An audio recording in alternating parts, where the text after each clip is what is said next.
So let's talk about the intro to macroeconomics, growth, unemployment, and inflation. So let's talk about economic growth. So growth is the increase in real GDP or real GDP per capita as a percentage growth rate per year or per quarter. But what about GDP? Well, this is the total market value of all final goods or services produced in a country in a year or a period. So real GDP is GDP adjusted for inflation, so constant prices, right? Measured relative to the price of a base year. And then nominal GDP is GDP at current prices, not constant prices like with real GDP. So growth is equal to a change in real GDP, which equals to real GDP new minus real GDP old divided by real GDP old or original times 100. So growth is equal to a change in real GDP, which is equal to real GDP new minus real GDP old divided by the old real GDP times 100. So you need to know that the economic growth is the expansion of the PPC or PPF. So it's an expansion of the production possibilities curve or frontier or boundary. So the main sources of economic growth are increasing inputs, so land, labor, capital, and entrepreneurship, and then increasing productivity, so outputs per unit of input are increasing. Let's talk about the rule of 70. Well, this is the number of years it'll take to double GDP. So it equals to 70 divided by the annual percentage rate of growth. So the rule of 70 is the number of years it'll take for GDP to double. So it's 70 divided by the annual percentage rate of growth. So global growth in general, advanced economies or countries have slower growth rates than emerging or developing economies. So economic growth doesn't measure improved products or services, leisure time, illegal markets, and environmental sustainability or degradation. Now let's talk about the business cycle. So the business cycle is recurring increases and decreases in the level of economic activity over periods of years, and it consists of peaks, recessions, troughs, and recovery phases, but the overlying trend is upward. So the business cycle is recurring increases and decreases in the level of economic activity. So on a graph, you're going to have GDP growth on the y-axis and then time on the x-axis.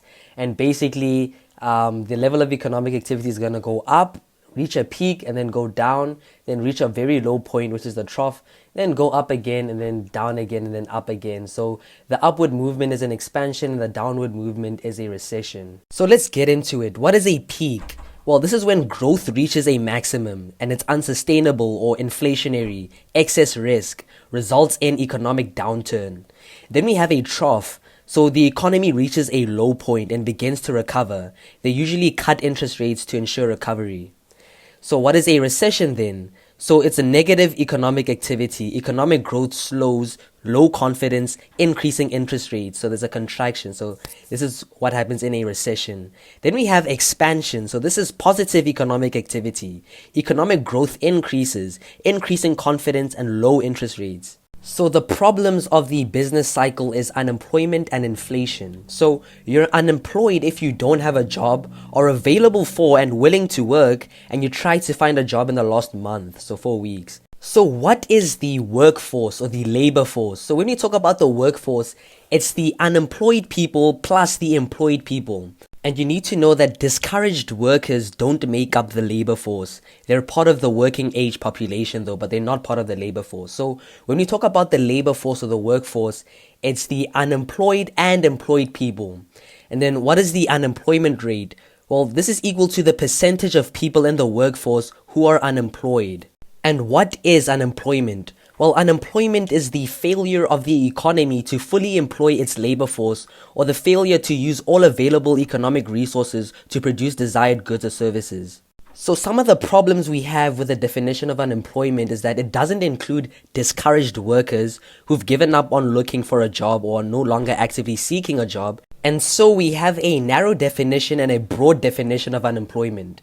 So the narrow definition of unemployment does not include discouraged workers. And then the broad definition of an unemployment includes discouraged workers and qualification relevant and or part-time job people. So unemployment is equal to unemployed people divided by the labor force times 100. So let's say, for example, the total labor force in a country is 22,000 people, right? And then the employed people are 14K, then the unemployed people are 7K. Then the ones that are not economically active or discouraged workers are equal to 3K. So in the narrow definition, it's, remember, unemployed divided by labor force times 100. So in the narrow definition of unemployment, the unemployment rate would be calculated as the unemployed people divided by the total workforce of 22K people times 100, right? But then in the broad definition of unemployment, it would be the unemployed people plus the not economically active or discouraged people, right? Divided by the total labor force of 22K people plus the not economically active people. So you add them to the labor force too. So discouraged workers are not included in the labor force. So when we use the broad definition of the unemployment rate, we need to remember to add discouraged workers to the total labor force and then also add them to the unemployed people to calculate the unemployment rate. Let's take a look at the causes of unemployment. Well, we have frictional unemployment, so it's always there. It's new job seekers, moving jobs, etc. So fresh graduates, etc., frictional unemployment. Then we have structural unemployment, so there's a mismatch between skills and jobs here. Then we have cyclical unemployment, so it could be caused by a recession, so lower employment, and then in an expansion, there's increasing employment. So the causes of unemployment is frictional unemployment, so new job seekers, moving jobs, fresh grads, structural unemployment, mismatch between skills and jobs, and then cyclical unemployment, recession or expansion. So what are the impacts of unemployment? Well, there's social consequences and economic consequences. So within the social consequences, there's a loss of human capital. So there are skills that are lost.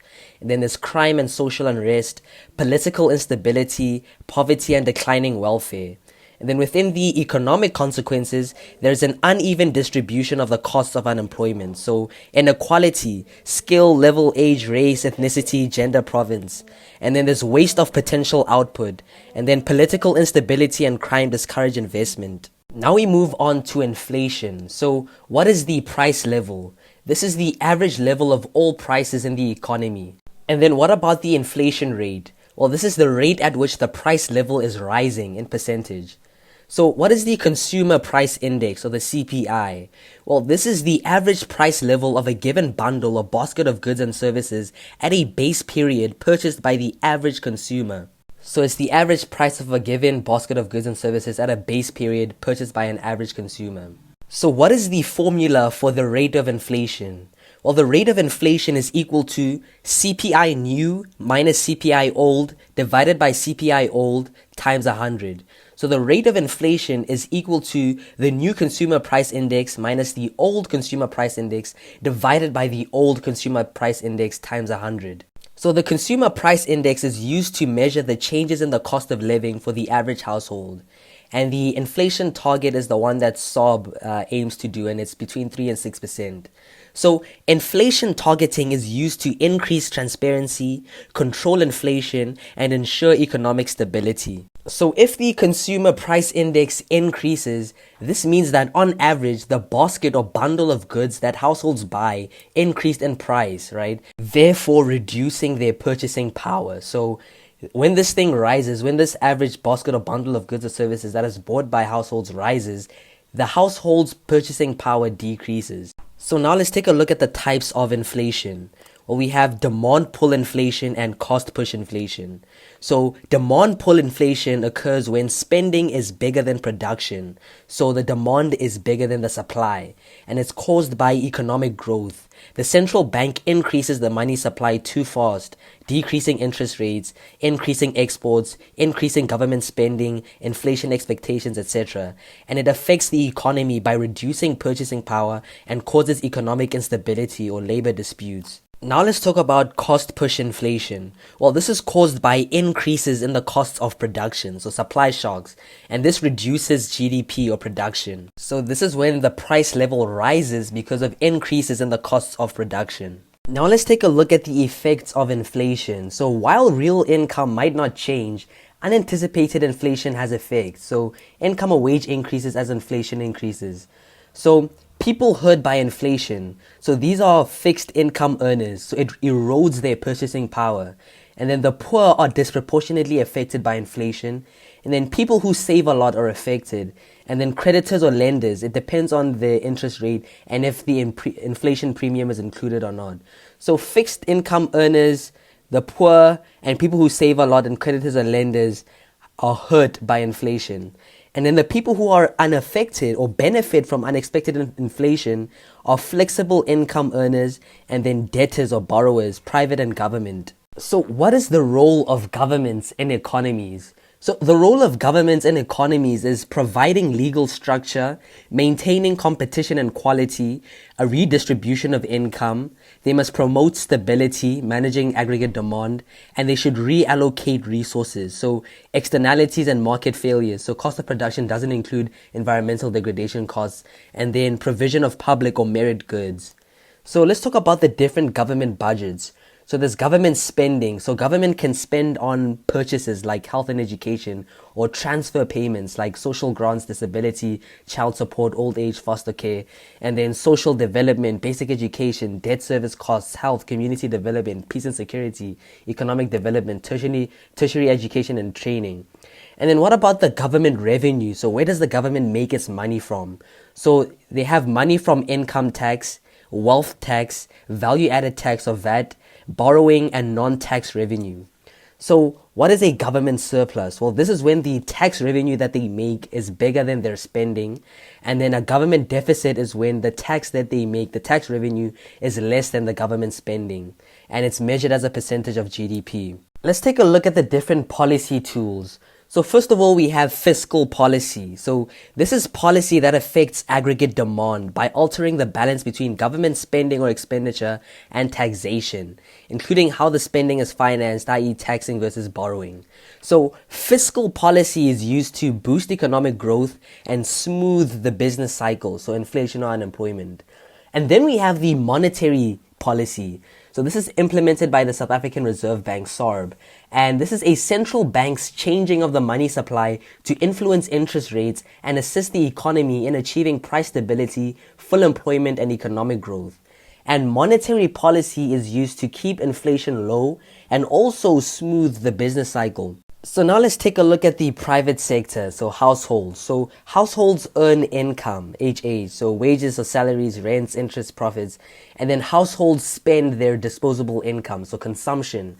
They spend it on services, non-durable goods like food, semi-durable goods like clothes, and durable goods, for example, houses. And then in terms of the private sector, we also have businesses. So this could be a plant, example, a farm, a firm, for example, a farming enterprise, and then an industry, for example, the agricultural sector. And the legal forms of businesses are sole proprietor, partnership, close corporation, company. And then the advantages of companies is that it's a different legal entity, and it also has principal agent problems. So someone who doesn't own something won't take care of it the same way you do. So that's principal agent problems. Now let's talk about national income accounting. So this measures the overall performance of an economy so as to compare levels of production at regular intervals, track economic growth in the long run, and develop policies to keep the economy as close as possible to potential GDP or Y star. So some of the measures of domestic output and national income are GDP. So GDP is location based, and this is gross domestic product. So it measures the market value, final goods and services produced within the borders of a country and in a given time period. And then we have GNI, gross national product or gross national income, and this is ownership based. And this is the market value, final goods and services produced by residents or businesses from the country in a given time period.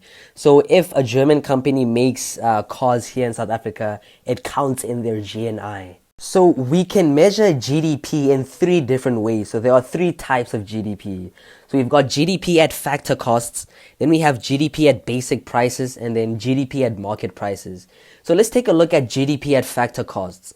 So this uses the income approach, and this is measured by adding up all income received by the four factors of production: land, labor, capital, and entrepreneurship. For example, rent, wages, interest, profit. So this is GDP at factor costs, uses the income approach.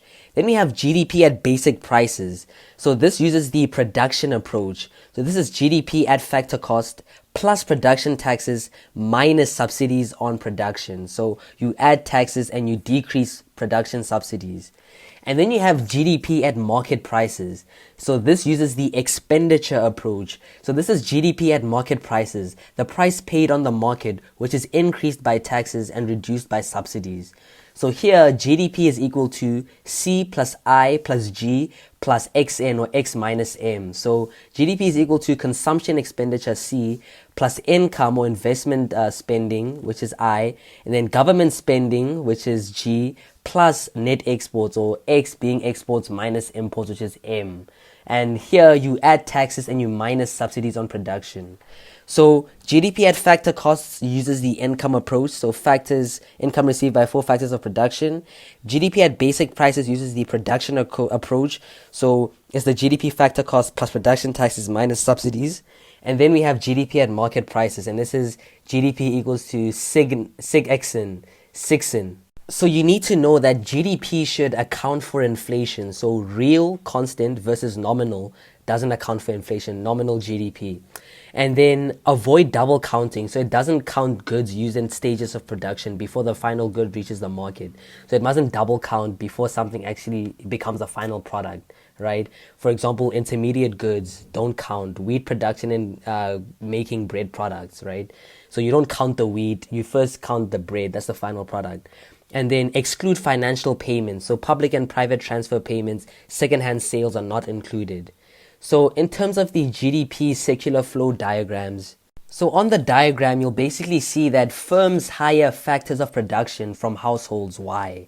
So money flows from firms to households, to the factor market basically. And then households buy consumer goods or services. So this is consumption, C, right? And then money flows from households to firms through the goods market. And then households save, so S. And this goes to financial markets, and firms borrow to finance their investments. So money flows from the financial market to the firms. And then households pay taxes, and then firms buy capital goods from other firms, I, investment, through the goods market. And then governments buy goods or services, G, government spending, for example, health, land, training, and they borrow or repay debt from the financial market, probably. And then the rest of the world buys goods and services from us. So that's exports, right? And then we buy goods and services from them, from the rest of the world. This is imports, M, through the goods market. And then the rest of the world borrows from us or lends to us through our financial market. So let's take a look at the approaches to measuring GDP again.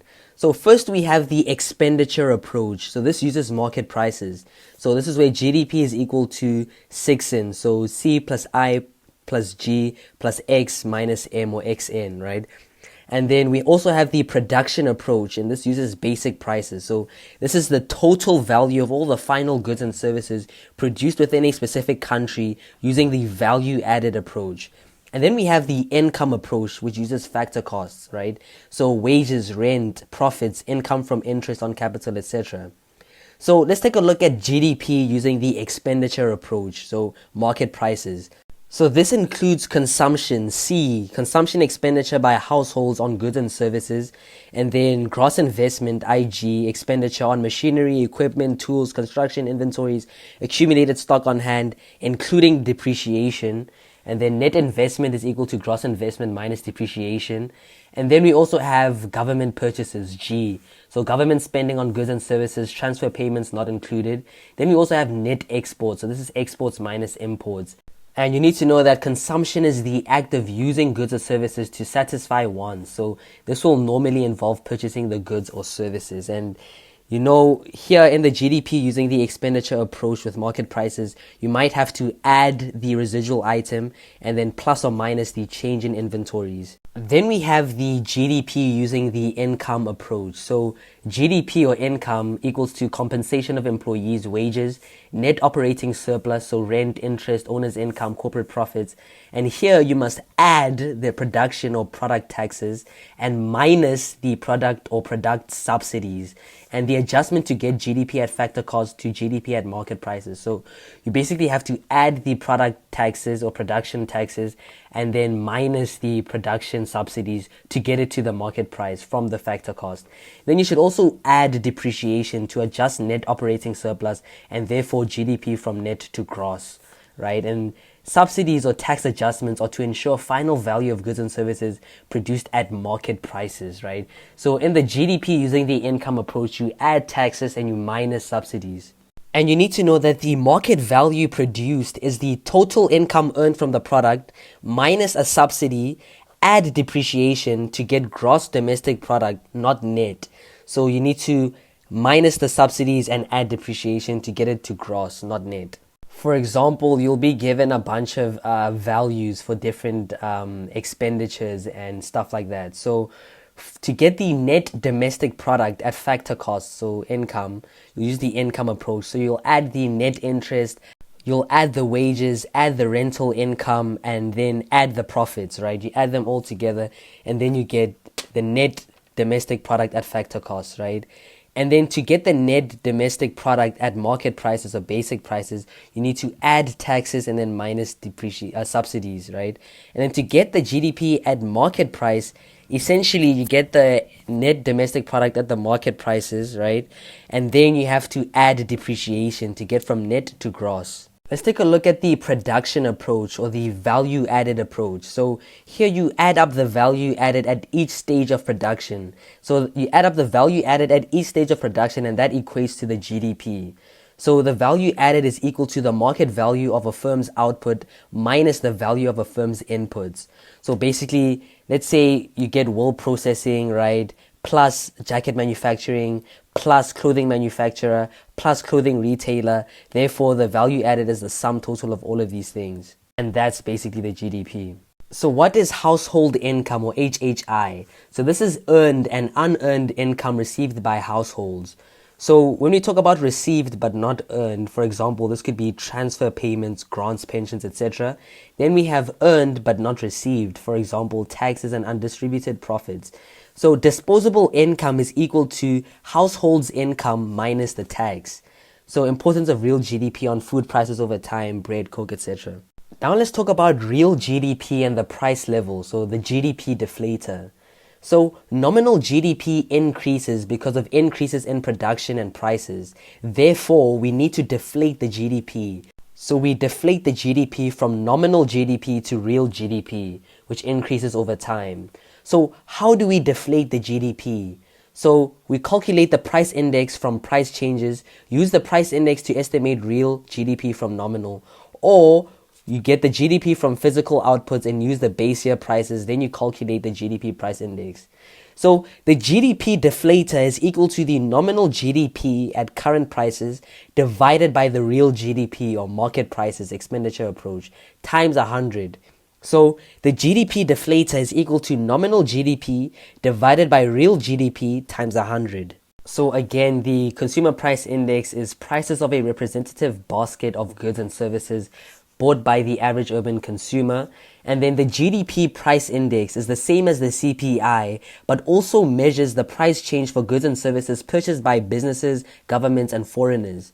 So the GDP price index is used to deflate GDP from nominal to real. So the price index is equal to the price of market basket in a specific year divided by the price of the market basket in a base year.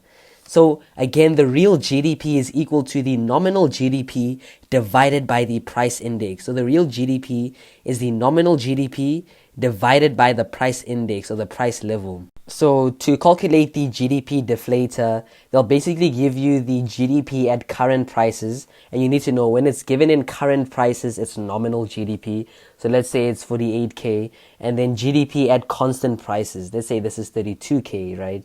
Constant prices means this is real GDP. So to calculate the GDP deflator, you'll get the nominal GDP and you divide it by the real GDP. So the GDP at nominal, at current prices, divided by the GDP at constant prices times 100. So what is nominal GDP? Well, this is GDP measured in terms of the price level at the time of the measurement, unadjusted for inflation. And what is GDP used for? Well, it's used for comparing living standards and welfare over time, make international welfare comparisons, and assess current situations and make predictions about the future so that policies can be used. But what are some of the problems with using GDP as an indication of welfare? Well, GDP leaves out some vital welfare information. So it leaves out quality improvements, household production or non-market activities, quality of life, health, life expectancy, leisure time, political freedom, etc., and environmental quality. So GDP uses international comparisons and forecasting to make international comparisons, express GDP in one exchange rate, purchasing power parity, forecasts for policy use, so can show cyclical changes towards achieving potential GDP, but doesn't take into account increases or decreases in household production and leisure time, so it may overstate fluctuation. Now we move on to wage determination and the classical model. So this gent, Adam Smith, came up with the idea that the wealth of a nation is not based on the accumulation of gold and silver, but on the value of the goods and services it produces, aka the GDP. So the labor theory of value said that cost of production is equal to the value of the product produced. And here, the market operated best without government interference or laissez-faire, and consumers maximize utility and producers maximize profits. Therefore, the market is self-regulating, but government does have a role to play, for example, infrastructure, defense, education, law, etc. So, what determines GDP are real supply-side variables like labor, capital, human capital, and technology, not nominal variables like price, money, and demand. So the assumptions within the wage determination and classical model is that labor productivity is the key to increasing GDP. So division and specialization of labor. Another assumption is that it's given that capital and technology are fixed in the short run, and labor is the most vital determinant of GDP in the short run.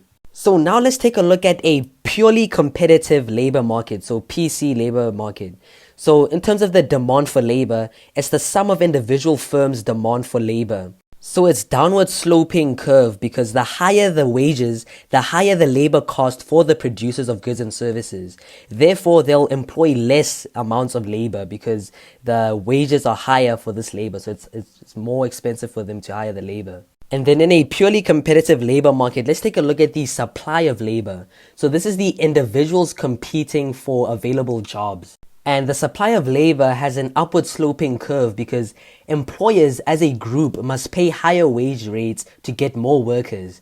So they must also pay higher wages to induce people who aren't currently in the labor force to come into the labor force and, compete for available jobs. So some of the assumptions that we make is that there are numerous firms competing with each other in hiring a specific type of labor. And then there's each of many qualified workers with identical skills that supply that type of labor. And then individual firms and individual workers are wage takers, since neither can control the market wage rate. So in terms of a labor market graph, you'll have the wage rate on the y-axis in rands, and then the quantity of labor on the x-axis. Then you'll have the upward sloping supply graph, supply line, which is perfectly elastic, then the downward sloping demand line, and this is equal to the marginal revenue of product, right? And then for an individual firm, so right next to the labor market, where we get the equilibrium wage rate, right there, that's where the supply line is going to be, and it's perfectly elastic. So for an individual firm, the supply line, the supply curve is perfectly flat. And the supply is equal to the marginal cost, which is equal to the marginal revenue, which is equal to the price. And then the demand remains downsloping, so constant. So what determines the level of output or production? Well, it's the trade-off between real GDP production, work, and leisure, production possibilities frontier. And then household decisions on how much labor to supply affects production. And then also the production function, so the relationship between real GDP and quantity of labor employed, ceteris paribus. So productivity of each worker is constant and is determined by technology, capital, and skills. And then another thing that affects the level of output or production is the level of employment, so real GDP, and is determined by demand and supply of labor. And then you should know with fixed capital or K and fixed technology, adding more labor results in diminishing marginal returns as time goes on. But now let's take a look at labor demand.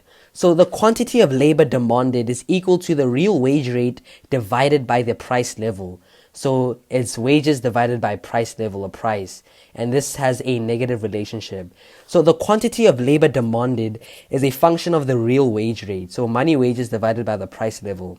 And you need to know that these variables have a negative or inverse relationship, because the higher the real wage rate, the lower the quantity of labor demanded. Why? Because it's more expensive to hire people, right? So the real wage rate is inversely proportional to the quantity of labor demanded.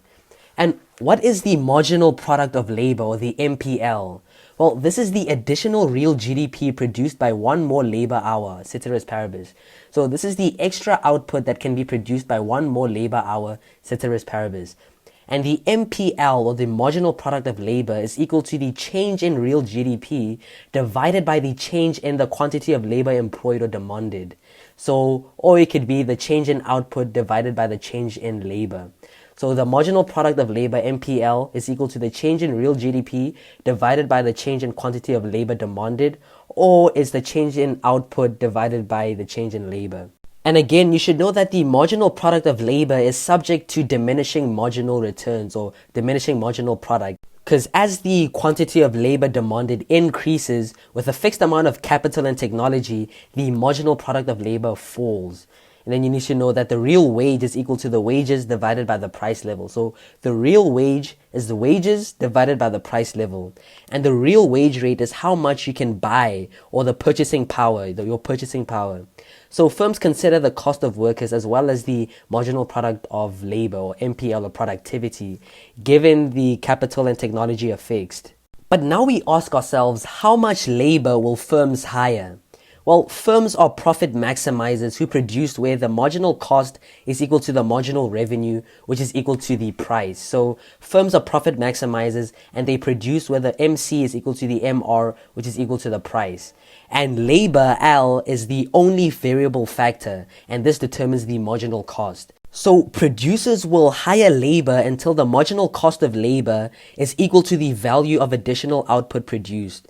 So they'll hire labor until the marginal cost of labor, given by the real wage rate, is equal to the value of the additional output produced, so the selling price of what's been produced, right? So they hire labor till the marginal revenue of the product is equal to the marginal resource cost. And then how does labor demand change? Well, there can be a change in wages, or the price, so movement along the labor demand curve. And then there can also be a change in capital, K, or technology, TE, or the marginal product of labor. So the demand curve will shift if there's a change in capital, technology, or productivity. So how many workers you'd hire? So this is when the value added by each worker is more than or equal to the cost of that labor. So the labor productivity is directly proportional to the wage rate growth. So the labor productivity is directly proportional to wage rate growth. Now let's take a look at the classical model and labor supply. So the quantity of labor supplied is equal to the real wage rate divided by the price level. So the quantity of labor supplied is a function of the real wage rate. So money wages divided by the price level. So the relationship is positive though, unlike with quantity of labor demanded, where the relationship was inversely proportional. So an increase in the real wage rate leads to an increase in the quantity of labor supplied by households. So what determines labor supply? Well, this is households' trade-off on leisure time and income, the opportunity cost effect, the income effect, and labor force participation. And this is the number of persons in the labor force as a percentage of the working age population. So, for example, more women joining the workforce because of all these women rights. So how does labor supply change though? Well, this could be a change in wages or prices. This is a movement along the labor supply curve. And then it could be a change in anything else, for example, population, social norms, etc. And this results in a shift of the labor supply curve. Let's talk about labor market equilibrium and GDP. So labor market equilibrium is where the labor demanded is equal to the labor supplied. And this indicates full employment and indicates that labor is being allocated efficiently. So it determines the output Y, and this is equal to the potential GDP, Y star. So where all factors of production are employed at their normal rate. And potential GDP, Y star, is a point on the PPF, the production possibilities frontier. And an increase in labor employed increases the output, and is determined by labor demand versus supply. So the production function shows the relationship between the real GDP and the quantity of labor employed, ceteris paribus. And Y star, or potential GDP, is equal to allocative efficiency. So no more production without giving up something else. So in terms of a labor market graph, you're going to have the labor supply going up and then the labor demand going down as usual. Then you'll have the real wage rate on the y-axis in rands, and this is wages over price level, obviously. And then you'll have the quantity of labor demanded, and this is on the x-axis, right? So assuming that capital K and technology are fixed in the short run, the quantity of labor employed determines the real GDP. So let's say there's an increase in the marginal product of labor. Let's say there's an increase in productivity. And then how does it affect the labor demand? So an increase in the marginal product of labor shifts the labor demanded to the right, to LD1. And firms want to employ more productive workers at each real wage rate. And then at B, so the labor demanded is bigger than the labor supplied at the real wage rate, so there's a shortage. And then firms then offer higher wages, reducing the quantity of labor demanded and increasing the quantity of labor supplied until the labor demanded is equal to the labor supplied. And then now you see that an increase in the real wage rate increases the quantity of labor. So basically, there's an increase in productivity, so the labor demanded increases. As it increases, there's a bit of a shortage now, so now they have to employ more people. And so this essentially causes the real wage rate to increase, right? And then you're going to basically draw the production function just under the labor market graph, right? And then the production function shows the real GDP versus the quantity of labor, right? And then on the y-axis, you'll have the real GDP on the production function. Then you'll have the quantity of labor on the x-axis, and they have that alike with the labor market graph. And basically, you'll basically draw like a line going up and then going down type shit. And then you're going to record at which point does the first equilibrium touch the production function, so PF0, and then you're also going to record the new equilibrium price, wage rate, and then where it touches the graph. And you also need to know that an increase in productivity basically pushes the production function outward. So it increases from PF0 to PF1, it moves outwards. And it'll also show the increase in the quantity of labor demanded or supplied. So like I said, an increase in the marginal product of labor shifts the whole production function up to PF1. And this is because labor is more productive, thus more GDP is produced at each level of labor. So exactly what changes GDP? Well, it's a change in the labor demanded or a change in the labor supplied. So in terms of a change in the labor demanded, an increase in the marginal product of labor caused by an increase in capital or human capital, education, skills, experience, or technology. And this shifts the labor demanded to the right and production function curve to shift up. So an increase in productivity could be caused by an increase in capital, human capital, education, skills, experience, expertise, or technology. And this basically shifts the production function up and increases and shifts the labor demand curve to the right? This is a downward sloping curve. And then why is productivity so important for growth? Well, improving education, so human capital HK, and technology TE through research and development increases the marginal product of labor. Each labor employed produces more goods and services than before, and firms become more competitive and increase production, thus creating jobs. So that's why productivity is so important for growth.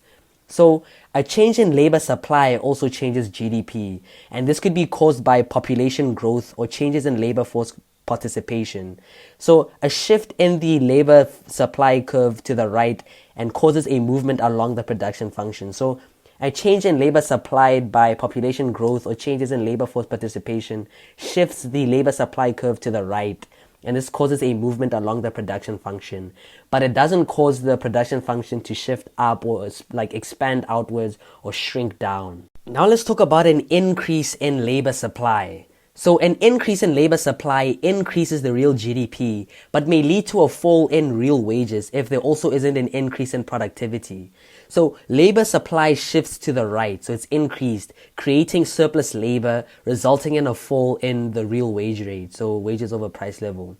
The increase in quantity of labor employed causes a movement along the production function, but there's no change in MPL, so much smaller increase in GDP. So a change in the labor supply results in a much smaller increase in the real GDP.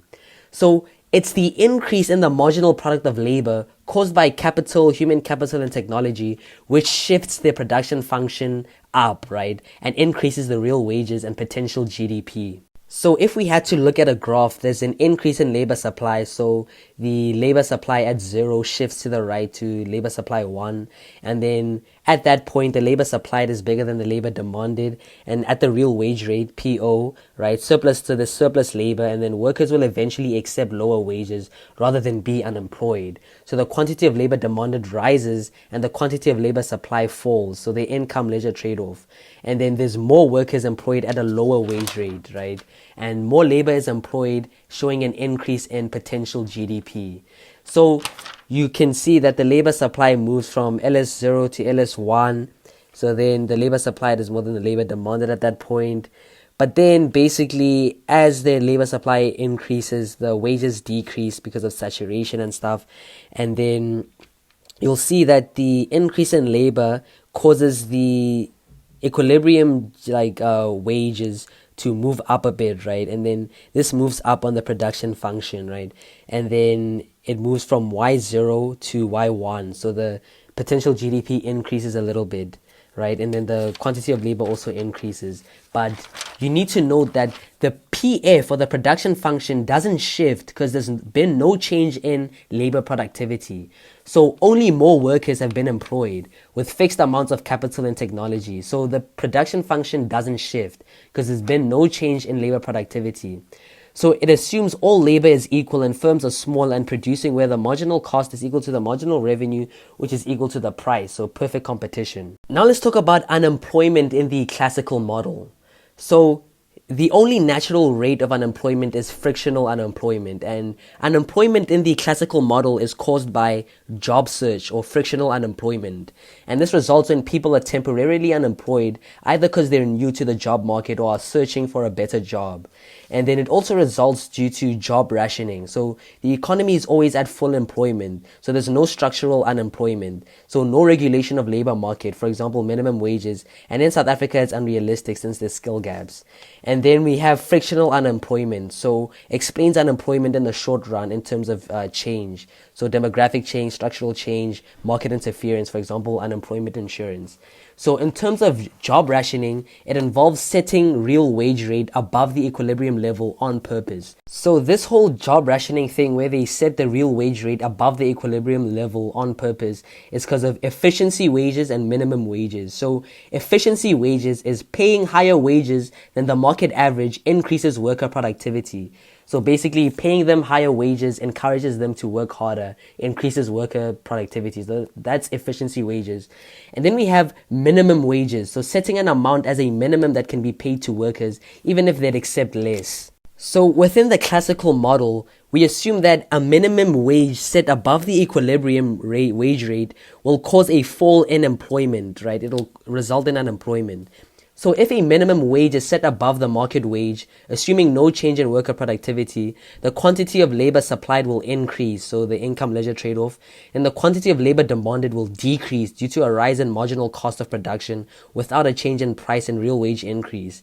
Therefore, firms can't afford to employ as many people, and then surplus labor creates unemployment. So on a graph, you'll have the real wages on the y-axis and then obviously the quantity of labor demanded or supplied on the x-axis, right? And essentially the market wage is below the minimum wage, right? It cuts it at the top there, and basically where the labor supply and labor demand intersect, that top triangle like area shows the labor supply surplus, right? And that represents unemployment. So basically, with the market wage, there is a higher quantity of labor supplied and demanded. So there was a higher amount of labor. But now that there's a minimum wage, the labor demanded and supplied decreases. So on the production function right under the labor market graph, where there's real GDP on the y-axis and the quantity of labor on the x-axis, essentially the equilibrium potential GDP will go down from up there down to the actual potential GDP. So it decreases, moving down the production function. But now let's take a look at the case for minimum wages. So they basically argue that higher wages reduce poverty, and then higher wages reduce income inequality, higher wages may increase productivity, and then given unequal power relations between employers and employees, there isn't an equal ability to negotiate wages. So firms may not be employing where the real wage is equal to the marginal product of labor. So a rise in wages may not result in a big increase in unemployment. And then now let's look at the case against minimum wages. So for small firms, a rise in the real wage will reduce labor demanded, increasing unemployment. And there's no guarantee that workers in all areas will be able to increase productivity enough to offset the rise in the real wages. And then a rise in unemployment will reduce economic growth. So that's the case against minimum wages. Now let's take a look at the economic effects of unions. So unions may result in losses due to feather bedding and work rules. So deliberately limiting production or retain excess staff in a business in order to create jobs or to prevent unemployment, typically as a result of a union contract. So it could lead to losses due to feather bedding and work rules. And then we have losses due to strikes. So if union and management don't agree in their negotiations, a strike may occur. And during the strike, production may cease. The firm will forego profits and sales and sacrifices income, and the economy may lose output. So it has losses due to strikes. And then we also have longer run positive effects. So there could be a shock effect. So wages increase, and this results in a shock to firms. In the long run, they substitute capital for labor. In the very long run, they adopt productivity increasing technologies. So they choose machines over labor, and there's higher production costs due to increased wages, motivation to decrease costs and produce more effectively. Now let's talk about poverty and income inequality. So the Lorenz curve is something we use to measure income inequality. So it's a graphical representation of the distribution of income within a population in an economy. On a graph, you'll basically have the percentage of income on the y-axis, and then you'll have the cumulative percentage of households, so income receivers, right? And then you'll have a line that is kind of like an exponential line going up, kind of goes down and goes up. Then you'll have a straight line, and the straight line basically represents perfect equality. So this is the perfect equality line that cuts straight through the zero axis, right? And each point on this line indicates that a percentage of households receives the same percentage of income. So each point on this line indicates that a percentage of households receives the same percentage of income.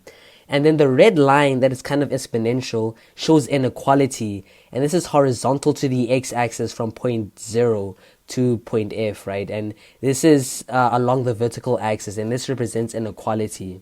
So what about the Gini ratio? So this is a numerical measure of the overall dispersion of income, and it goes from 0 to 1. 0 being complete equality and 1 being complete inequality. And the Gini ratio can be calculated as the area between the Lorenz curve and the diagonal divided by the total area below the diagonal. So it's the area in the bow bend divided by the area in the bow bend plus the other area, so the total triangle area. So what are the causes of income inequality? Well, it's ability, different mental, physical, and aesthetic talents. Then we have access to education and training. Discrimination in education, hiring, training, promotion. Then we have preferences and risks. So leisure time versus market work, unequal distribution of wealth, stock, as well as income flow, right? And then market power, gaining monopoly power. And then we have luck, connections, and misfortune, social and economic networks. So those are the causes of income inequality. So what is income mobility? So this is the limitation of using income data as a measure of inequality. So the income accounting period of 1 year is too short to be very meaningful. And because of income mobility, there's movement of individuals or households from one income decile to another over time. And usually income starts at a relatively low level, reaches a peak during middle age, and then declines. So a considerable movement of income receivers among income classes. So again, you'll have the percentage of income on the y-axis, and then the percentage of families on the x-axis. Then you'll have the straight line that cuts through the 0 point, and that's perfect equality. And then you'll have the Lorenz curve, right? The Lorenz curve is that bended line, right? And then the closer it gets to 100, or the closer it kind of bends inward, the more inequality, right? And the Lorenz curve is the actual distribution. Then you'll have the Lorenz curve after taxes and transfers, and it shifts more inside, right? After taxes and transfer payments, there's a bit less inequality, so it shifts more inward to kind of get to that perfect equality stage because of the taxes and transfer payments. And the area between the lines shows the degree of income inequality. And then the more it moves outwards, or the more it moves to the 100, shows complete inequality, right? So what are the causes of growing inequality? Well, it's greater demand for highly skilled workers, demographic changes, international trade and immigration, differences in the return on capital, investment shares, property, and real wage growth, and then relative income rising for all employed, but faster for some groups than others. So some groups are making more money than other groups. So you'll get Kuznets curve, and basically there's income inequality on the y-axis and then per capita income on the x-axis, and then in developing economies it's still kind of going up. Then there's a turning point income. It looks like a hill, so it goes up, then goes down, and then developed economies also go down after that. So it's developing economies, then developed economies. So you need to know that high wealth inequality creates an imbalance of political power between citizens, as the wealthy can potentially influence the political process unfairly. Now let's talk about the equality versus efficiency trade-off. So in terms of equality, welfare utility is maximized when income is equally distributed. But in terms of efficiency, it's maximized if incentives to invest in human capital, hard work, and taking risks can be provided through higher income. So basically, more efficiency is equal to more economic growth, giving governments more scope to redistribute income and promote welfare. And then in terms of equality, everyone gets the same no matter their starting point. So equitable distribution so that everyone ends up getting the same, taking their starting point into consideration. So what are the 3 reasons some countries are more unequal than others? Well, it's tax levels, politics, and trade unions. So in terms of tax levels, countries with lower tax levels for top earners have higher levels of inequality, right? And then politics, countries with center or right-wing governments tend to have higher levels of inequality. And then election systems with proportional representation compared to majority rule produce less inequality. Then we have trade unions. So countries with strong trade unions have less inequality. So unions negotiate to spread earnings more equally between manager or owner and workers. So let's talk about the economics of poverty. So what is poverty? Well, this is a condition where a person or household can't satisfy basic needs. For example, food, clothing, shelter, and transportation. And what about the poverty lines? This is used to measure poverty. So it's a line drawn at a particular level of income or consumption, and it's updated every year using the Consumer Price Index. And what about the food poverty line? Well, this is the level of consumption below which households are unable to buy enough food to provide them with an adequate diet. And then what is the lower bound poverty line? So this includes non-food items, but households have to give up food to get these. Then we have the upper bound poverty line. This includes food and non-food items. Then what about the poverty gap? So this is the distance of the population from the poverty line as a percentage. So what are things that the government can do to change poverty? Well, there are social welfare programs, so old age pension, disability pension, grants, housing, free basic water, electricity provision, non-fee paying schools. Then we have unemployment compensation like the UIF. Then you have public works programs, so working for water, extended public works programs. So things that the government can do to change poverty: social welfare programs, unemployment compensation, and public works programs. So the first chapter we're going to look at is basic macroeconomic relationships. So what are the 2 things we can do with our income? Well, we can consume it, spend it, or we can save it. And you need to know that disposable income is the income we have after taxes. So YD is disposable income, and YD equals to C plus S. So consumption plus savings. And then another thing you need to know is that S equals to YD minus C, or savings equals to disposable income minus consumption. And then C equals to YD minus S. So consumption is equal to the disposable income minus savings. So maybe they'll say disposable income is 7,400, or maybe that's the GDP. How much would be saved if consumption is this amount? And then you'll just use the formula. So you need to know that the consumption function shows the relationship between consumption and disposable income. And then the 45-degree line represents all points where consumer spending is equal to disposable income. So it's a solid 45-degree line that cuts straight through the zero value on a graph. So it's going to be that 45-degree line and then the actual consumption function line, which is a little bit steeper or flatter than the 45-degree line. Where they cut each other, it makes like triangles, and Basically, the triangle at the bottom shows where personal savings are negative. So consumption is bigger than disposable income here. And then the triangle at the top is where personal savings are positive and disposable income is bigger than consumption. So that 45-degree line represents where the aggregate expenditure is equal to the real GDP. So it's like a point of equilibrium.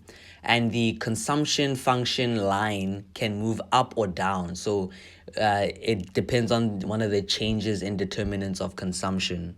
When it moves up, obviously consumption is increasing, and when it moves down, consumption is decreasing. So C equals to exogenous or autonomous C plus induced C. So consumption is equal to autonomous consumption plus induced consumption. And you need to know that the marginal propensity to consume, or MPC, is equal to the change in C, or the change in consumption, divided by the change in disposable income, or change in YD. Now let's take a look at the savings function. So this one shows the relationship between savings and disposable income. So in both the consumption and savings function, it's always the disposable income on the x-axis, and then either savings or consumption on the y-axis. So unlike the consumption function, the savings function actually dips below zero. So this might represent when people dig into their savings to live off them or something. And then again, the consumption function line can move up or down depending on the change in determinants of savings. So basically, savings or consumption is a linear function of disposable income. So another formula you need to know is that the marginal propensity to save, or the MPS, is equal to the change in savings, or change in S, divided by the change in disposable income, or change in YD. So again, S equals to exogenous S, or autonomous savings, plus induced savings. And savings are the amount of income not spent on consumption. And then autonomous savings is what is saved when disposable income is equal to zero. So this is what you're saving when you don't have an income. Another thing you have to know is that MPC plus MPS is equal to 1. So the marginal propensity to consume plus the marginal propensity to save is equal to 1. So a change in disposable income, or YD, is a movement along the consumption or savings function. And then a change in non-income determinants, or determinants of consumption and savings, shifts the consumption or savings function up or down. So now let's look at the determinants of consumption or savings. And remember, this shifts the consumption function or the savings functions up or down. So it's the wealth effect, expectations, real interest rates. So higher interest rates means higher investment and more loans. And then household debts. So the things that shift the C or S function up or down is the wealth effect, expectations, real interest rates, and household debts. So, but what is MPC, or the marginal propensity to consume? So change in C over change in YD. This is the extra amount that people consume when they receive an extra rand or unit of income. So then what is the marginal propensity to save, or MPS? So change in S over change in YD.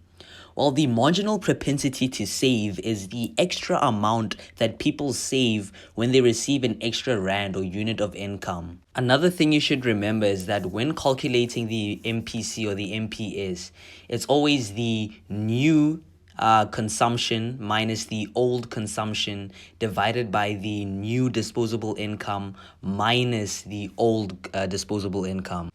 Or it could be the new savings minus the old savings divided by the new savings minus the old savings. Now let's talk about interest rates. So what is the interest rate? Well, this is the money you pay for borrowing money over and above the amount you borrow. So this is the money you pay for borrowing money. What is investment? Well, this is the act of buying capital goods like equipment or machinery and buildings. So the expected rate of return is denoted by R, small r, and then the real interest rate is denoted by small I. So the expected rate of return, or R, is equal to the extra benefit divided by the extra costs times 100. So it's the extra benefit divided by the extra cost times 100.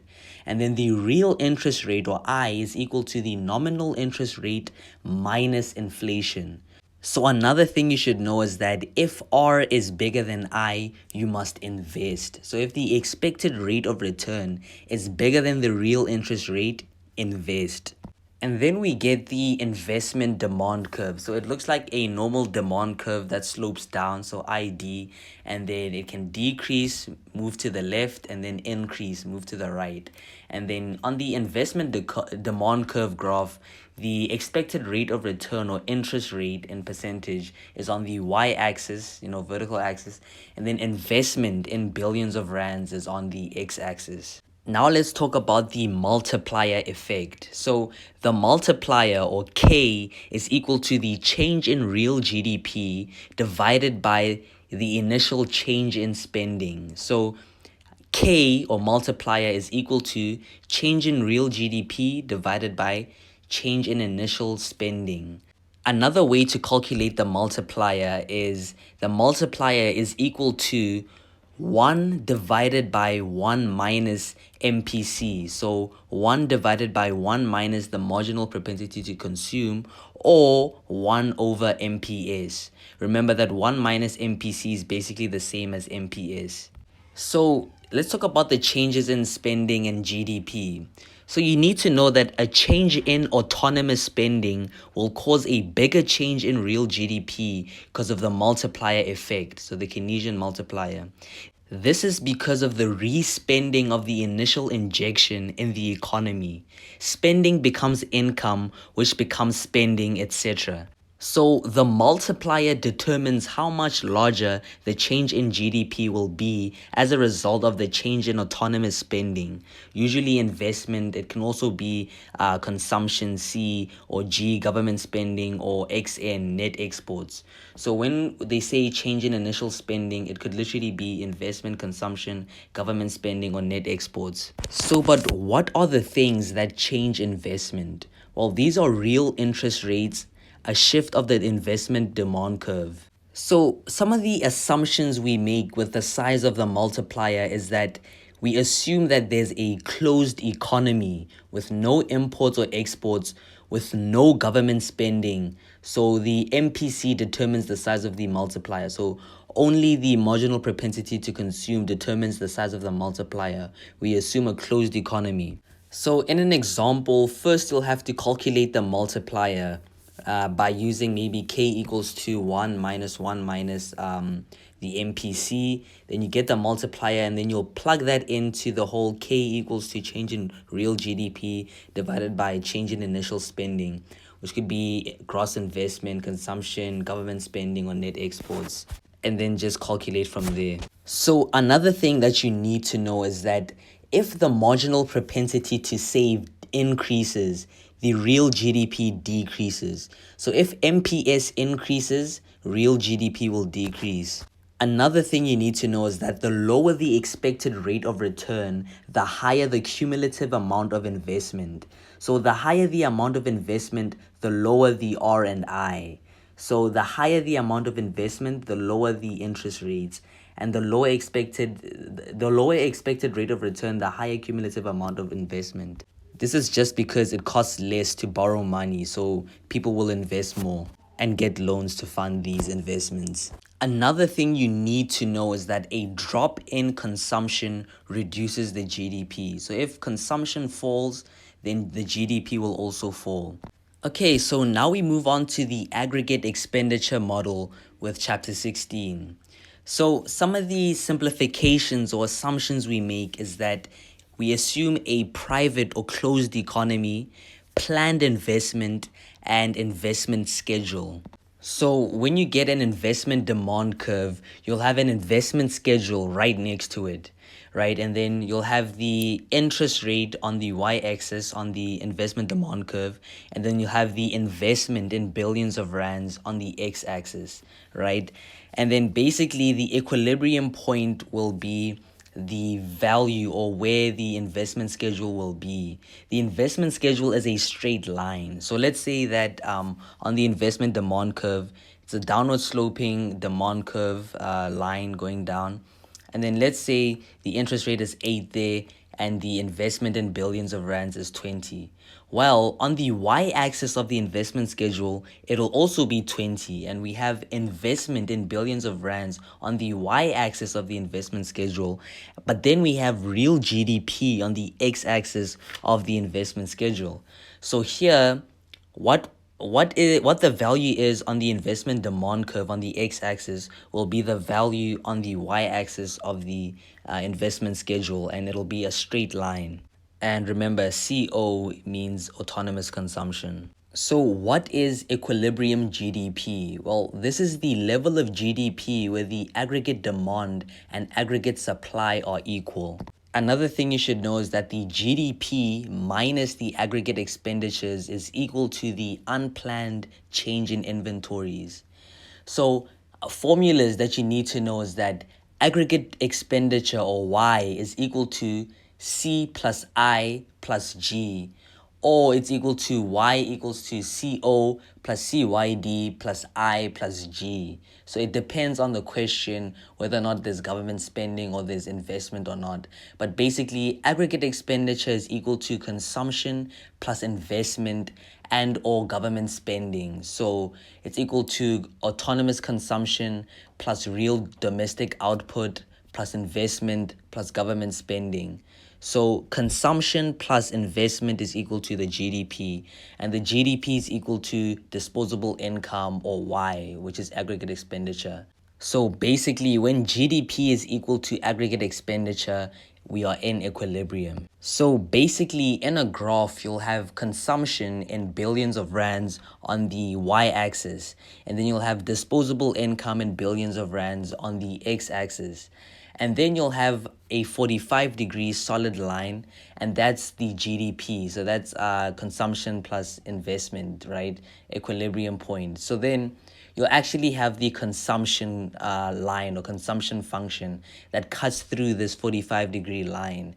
And this has various levels. So the first consumption function will just have the consumption. And then basically this consumption function line moves up as you add more spending. So you have C, which is lower than C plus I. So C plus I is consumption plus investment. So you see this line moving upwards, and these are aggregate expenditures. So basically where this consumption function, so where this aggregate expenditure line cuts the 45-degree line is the equilibrium point.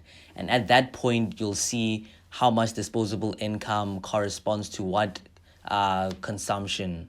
So aggregate expenditures, or AE or Y, is equal to C plus I plus G. Another thing that you need to know is that when you increase taxes, you decrease real GDP. So an increase in taxes will decrease the GDP. So the aggregate expenditure line will move down. So it'll be C plus I plus G. But then when it's C plus I plus G with taxes, it'll move down. Now let's add international trade. So before we were adding the public sector, but now we're adding international trade. So AE, or aggregate expenditure, or Y, is equal to C plus I plus G plus XN, or N2. So XN is net exports. So positive net exports is XN1, and then negative net exports is N2. So this is when you add international trade. So when there's positive net exports, so XN1, the C plus I plus G graph moves upwards. So it becomes C plus I plus G plus XN1. Then if it's decreasing, if it's negative net exports, it's C plus I plus G moves down. The line, aggregate expenditure line, moves down to C plus I plus G plus XN2. Now let's talk about a recessionary expenditure gap and inflationary expenditure gap. So a recessionary expenditure gap occurs when a country's real GDP is lower than its GDP at full employment. And basically, you'll see a bit of a gap between AE1 and AE0. So this is the aggregate expenditure lines. So basically, the real GDP at full employment will be bigger than the real GDP that it is right now, basically. But with a bigger real GDP, you'll also have a bigger aggregate expenditure in billions of rands. And then an inflationary gap occurs when the current real GDP is higher than the potential GDP, and it measures the difference between the current level of real GDP and the GDP that would exist if an economy was operating at full employment. So, an inflationary expenditure gap occurs when the current real GDP is higher than the potential GDP, and it measures the difference between the current level of GDP and the GDP that would exist if an economy was operating at full employment. So, with an inflationary expenditure gap, the GDP that we're at right now is bigger than the GDP that we'd have if we had full employment. But then with the recessionary expenditure gap, the GDP that we have now is smaller than the GDP we'd have at full employment. Okay, but now let's talk about some of the limitations of the model, the aggregate expenditure model or the Keynesian model. Well, it does not show price level changes. Another thing is that it ignores premature demand pull inflation. And then another thing is that it limits real GDP to the full employment level of output. So it limits real GDP to the full employment level of output. And then it doesn't deal with cost push inflation. And then it doesn't allow for self-correction. So cyclical unemployment can occur and the public sector should be active in recovery process. Okay, so now we move on to money, banking, interest rates, and monetary policy. So what is money? Well, money is any generally accepted medium of exchange or any asset that can be used in making purchases. So what are some of the characteristics of money?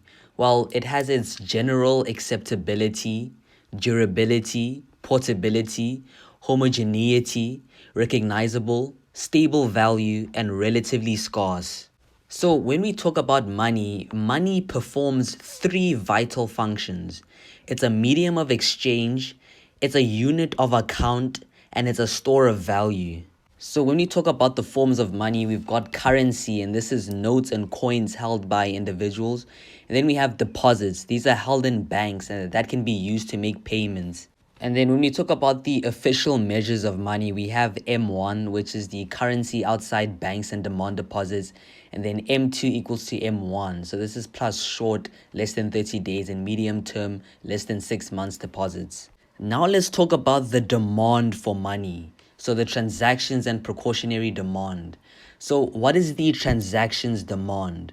Well, transactions demand, or DT, is the money needed to buy goods and services. So the money needed to buy goods and services straight.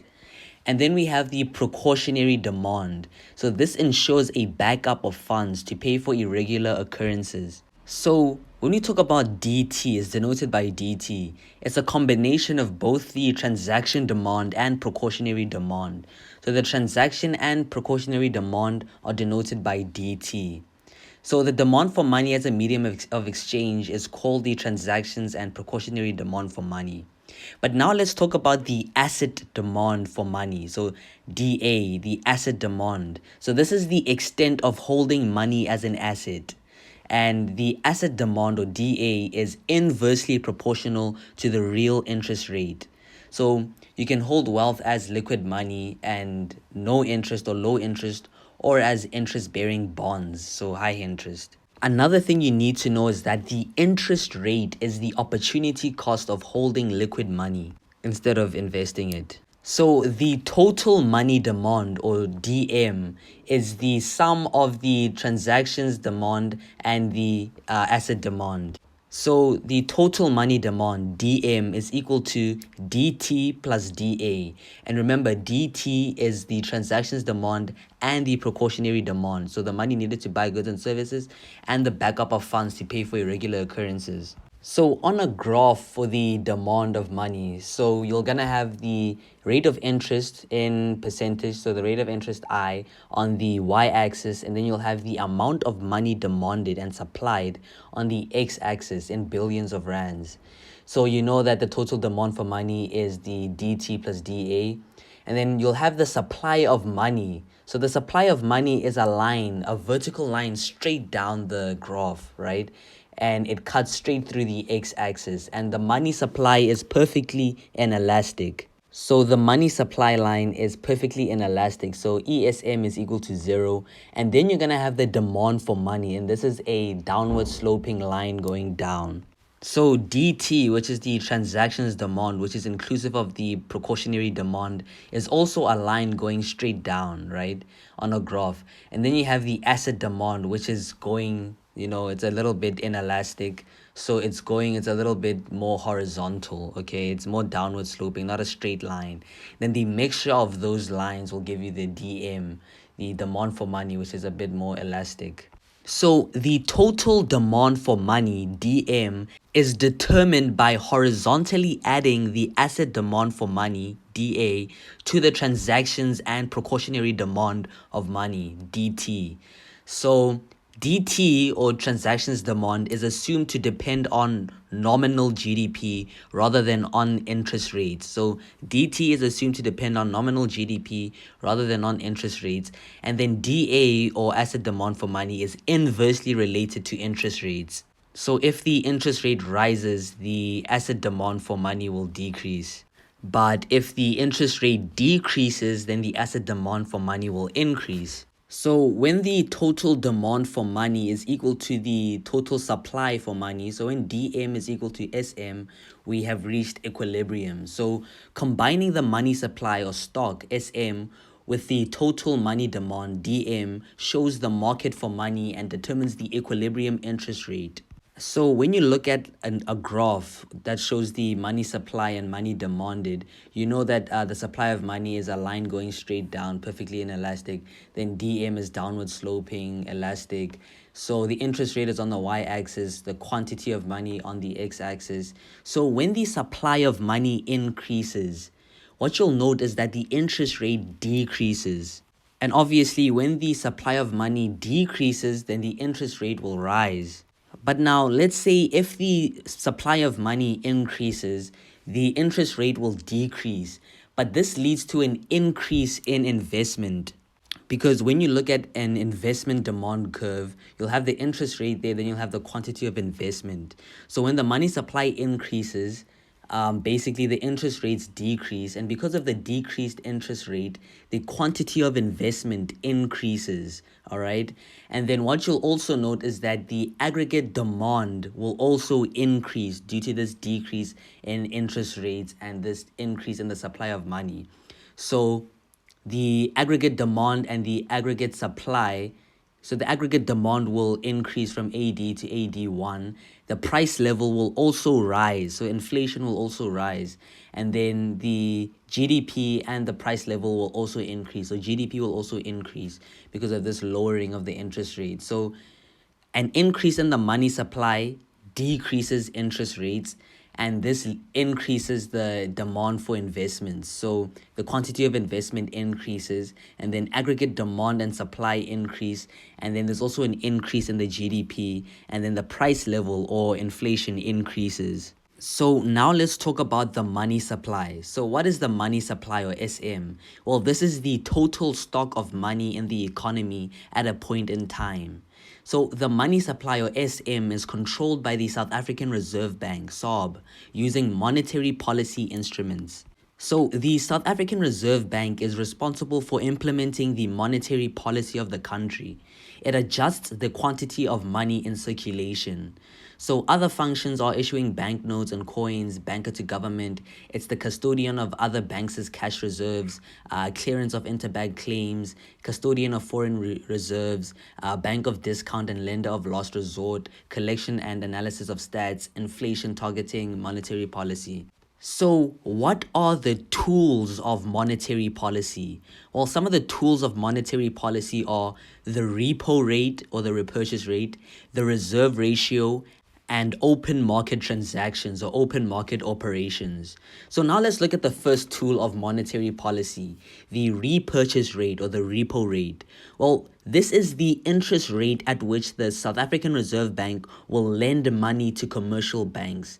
So the repo rate is the interest rate at which the SARB will lend money to commercial banks. You need to know that a high repo rate means there's a high cost for commercial banks to borrow money. This means that there's fewer loans granted, therefore the money supply falls. So high repo rate equals to high cost for commercial banks to borrow, therefore fewer loans will be granted, therefore money supply falls. But if you have a low repo rate, it means it's a low cost for commercial banks to borrow from South African Reserve Bank. Therefore, more loans will be granted and the money supply rises. So low repo rate equals to low cost for commercial banks to borrow from South African Reserve Bank. More loans granted, therefore money supply rises. So when the South African Reserve Bank raises the repo rate, we call it a contractionary monetary policy. So when they raise the repo rate, we call it a contractionary monetary policy, contraction. So the market interest rates will increase. So I will increase. Investment spending will decrease. I will decrease. Consumption spending, C, will decrease. Aggregate demand will decrease. Prices will decrease, and the real output, Y, will also decrease. That's why we call it contractionary monetary policy, because of raising the repo rate. But when the South African Reserve Bank decreases the repo rate, we call it an expansionary monetary policy. So the market interest rates will decrease. So I will decrease. Investment and consumption spending, INC, will increase. Aggregate demand will increase. Prices and real output, Y, will increase. Now let's talk about the reserve ratio, and this is another tool of monetary policy. So what is the reserve ratio? Well, a central bank regulation employed by most of the world's central banks that sets the minimum amount of reserves that must be held by a commercial bank. So the RRR is the required reserve ratio, and this sets the minimum amount of reserves that must be held by a commercial bank. So these are reserves that they cannot invest in loans and stuff. So of course, raising the reserve ratio increases the amount of required reserves banks must keep. So what are some of the effects or consequences of the reserve ratio? Well, banks lose excess reserves and they cannot extend new credit, so no new loans can be made with that money in the reserves, and that the bank might sell bonds to increase its reserves. And then, of course, lowering the reserve ratio transforms required reserves into excess reserves and enhances the ability of banks to create new money through loaning money. So the effects of lowering the reserve ratio means that banks' lending ability would increase, and the ability of banks to create new money by lending will be enhanced. Now let's talk about open market transactions or operations. So this is another tool of monetary policy, and open market transactions are the buying and selling of bonds. And this is used to create liquidity shortage so that repo rate works. So the buying and selling of bonds, and it's used to create liquidity shortage so that the repo rate can work. So now let's take a look at what happens when the South African Reserve Bank buys bonds. Well, it's a bond certificate to the South African Reserve Bank, the price of bond to commercial bank, and then the commercial bank reserves increase, and then commercial banks grant more loans. So they have more money, excess reserves, and then the money supply increases. So when the South African Reserve Bank buys bonds, the commercial bank's reserves increase, and the commercial banks grant more loans, and the money supply increases. And usually the interest rates will also go down because of this. And this is a price of bond to commercial bank and bond certificate to SARB. So what happens when the South African Reserve Bank sells bonds? Well, this is a bond certificate to owner and the price of bond to the South African Reserve Bank. And the commercial bank reserves decrease. Commercial banks can grant less loans and the money supply decreases. So when the South African Reserve Bank sells bonds, the commercial bank's reserves decrease and the commercial banks can't grant as many loans as they used to, and the money supply will fall. And the interest rates will probably increase because of this also. So, for example, a commercial bank can buy bonds from the South African Reserve Bank using the money in its reserve. So, its reserve decreases and then the amount of bonds it has increase. And commercial bank can make fewer loans to increase the amount of reserves they have. So this means that it decreases loans. So because they buy more bonds using the money in their reserves, it can't make as many loans as it used to, and this means that it decreases the amount of loans they make. Now let's talk about monetary policies for recession and inflation. So now let's take a look at expansionary monetary policy. So this is when we want to deal with unemployment and recession. So unemployment and recession is the problem we want to deal with when we have expansionary monetary policy. So here, reserve banks buy bonds and lowers reserve ratio or lowers the repo rate from commercial banks. So the Reserve Bank buys bonds from commercial banks. It lowers the reserve ratio or lowers the repo rate. So excess reserves increase at commercial banks and the money supply rises.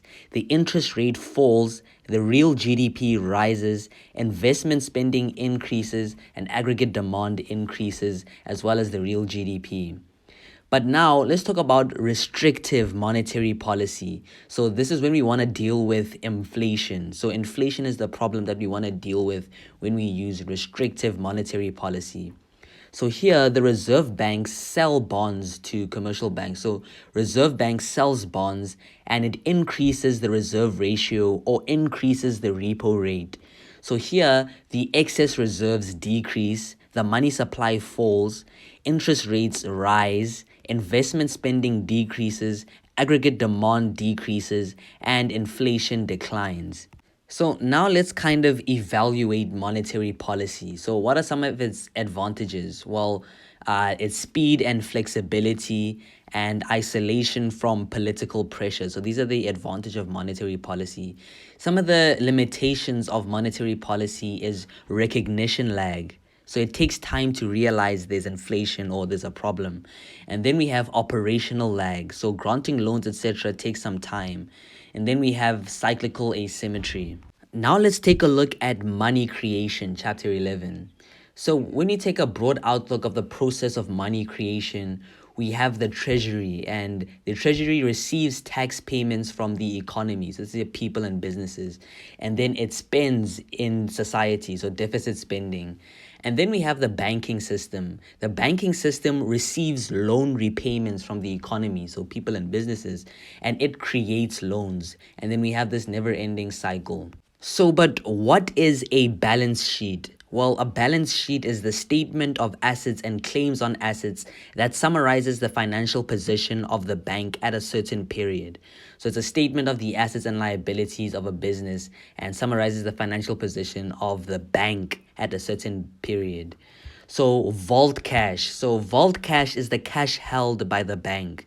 Required reserves. This is an amount of funds equal to a specified percentage of the bank's own deposits liabilities.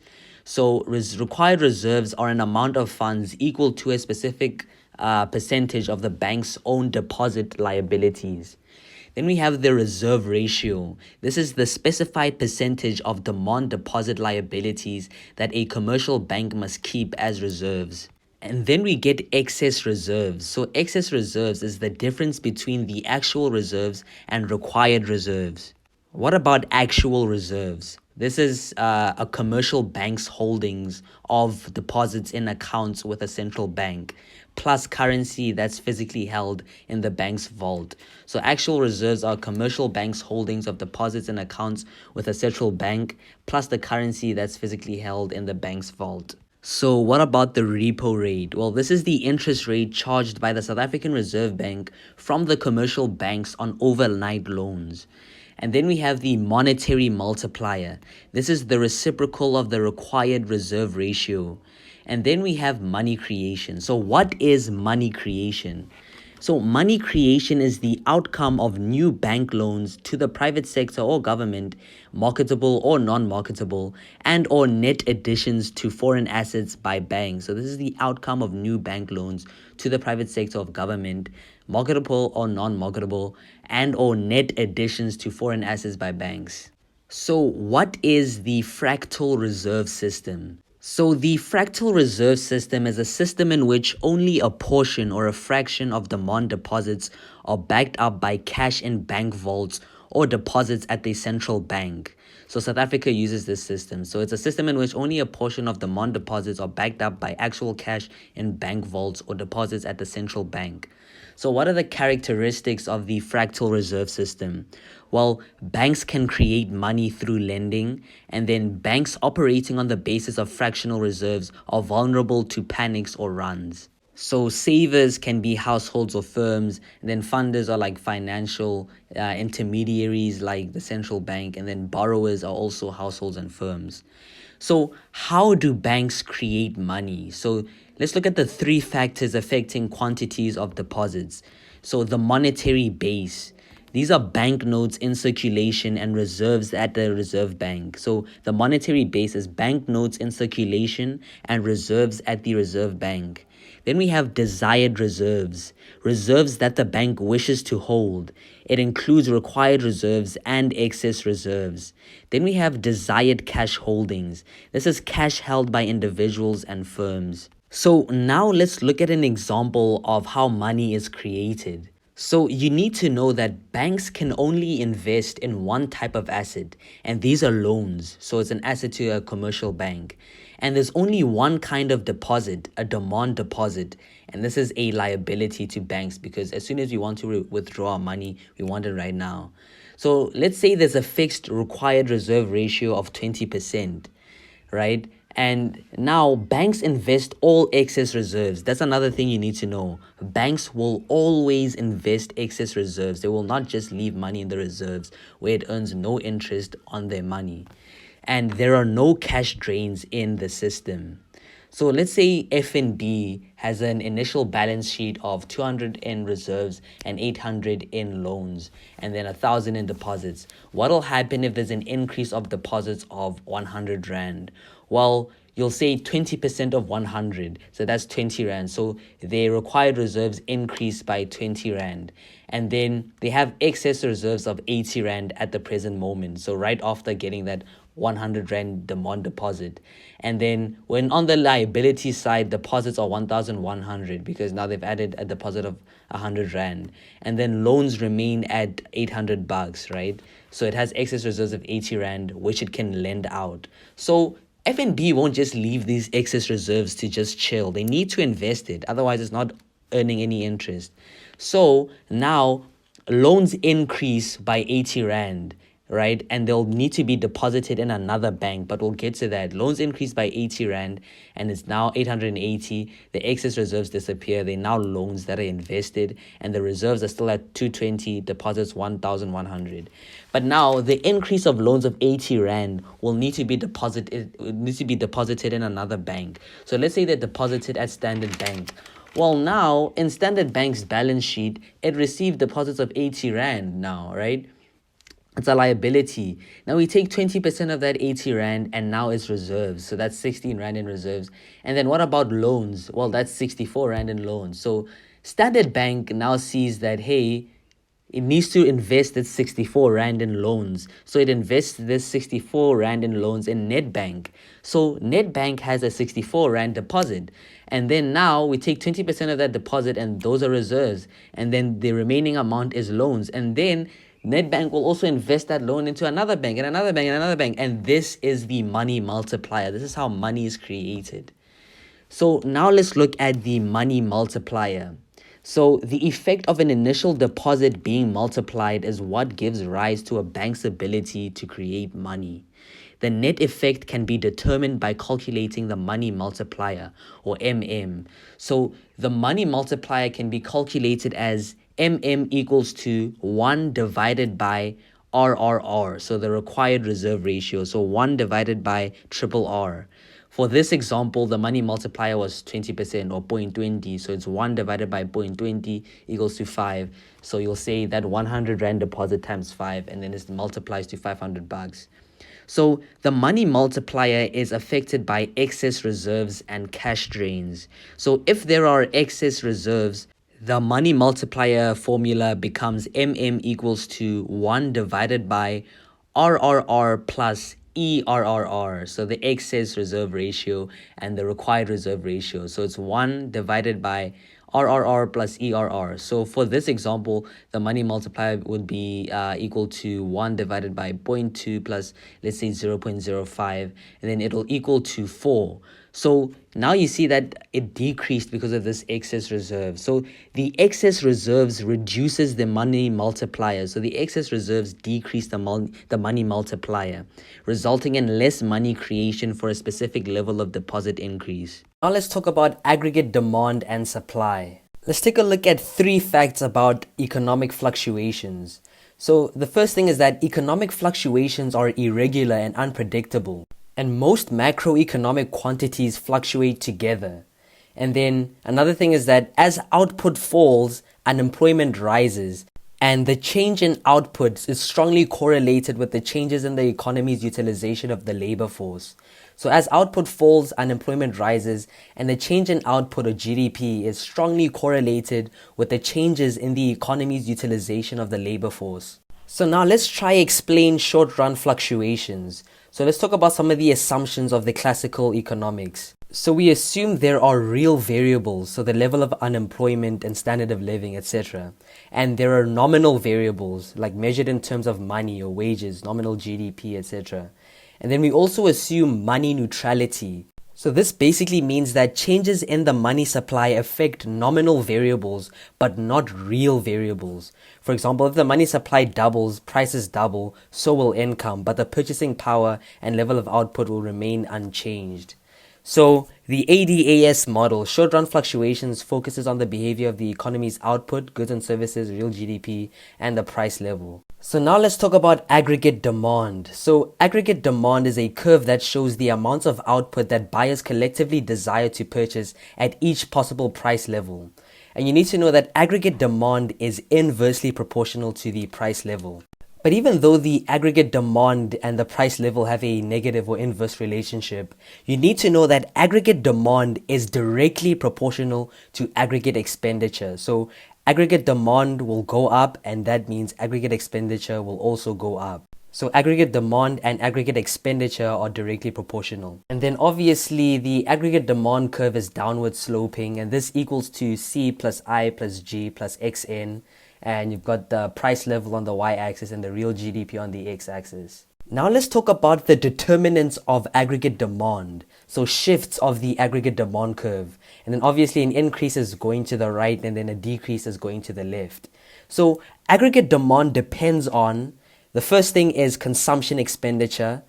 Another thing is investment expenditure, change in government expenditure, and then change in net export spending. So in terms of the determinants of aggregate demand, consumption expenditure is something that affects aggregate demand. So consumer wealth, financial and physical assets, consumer expectations, future income and inflation, household debt and taxes.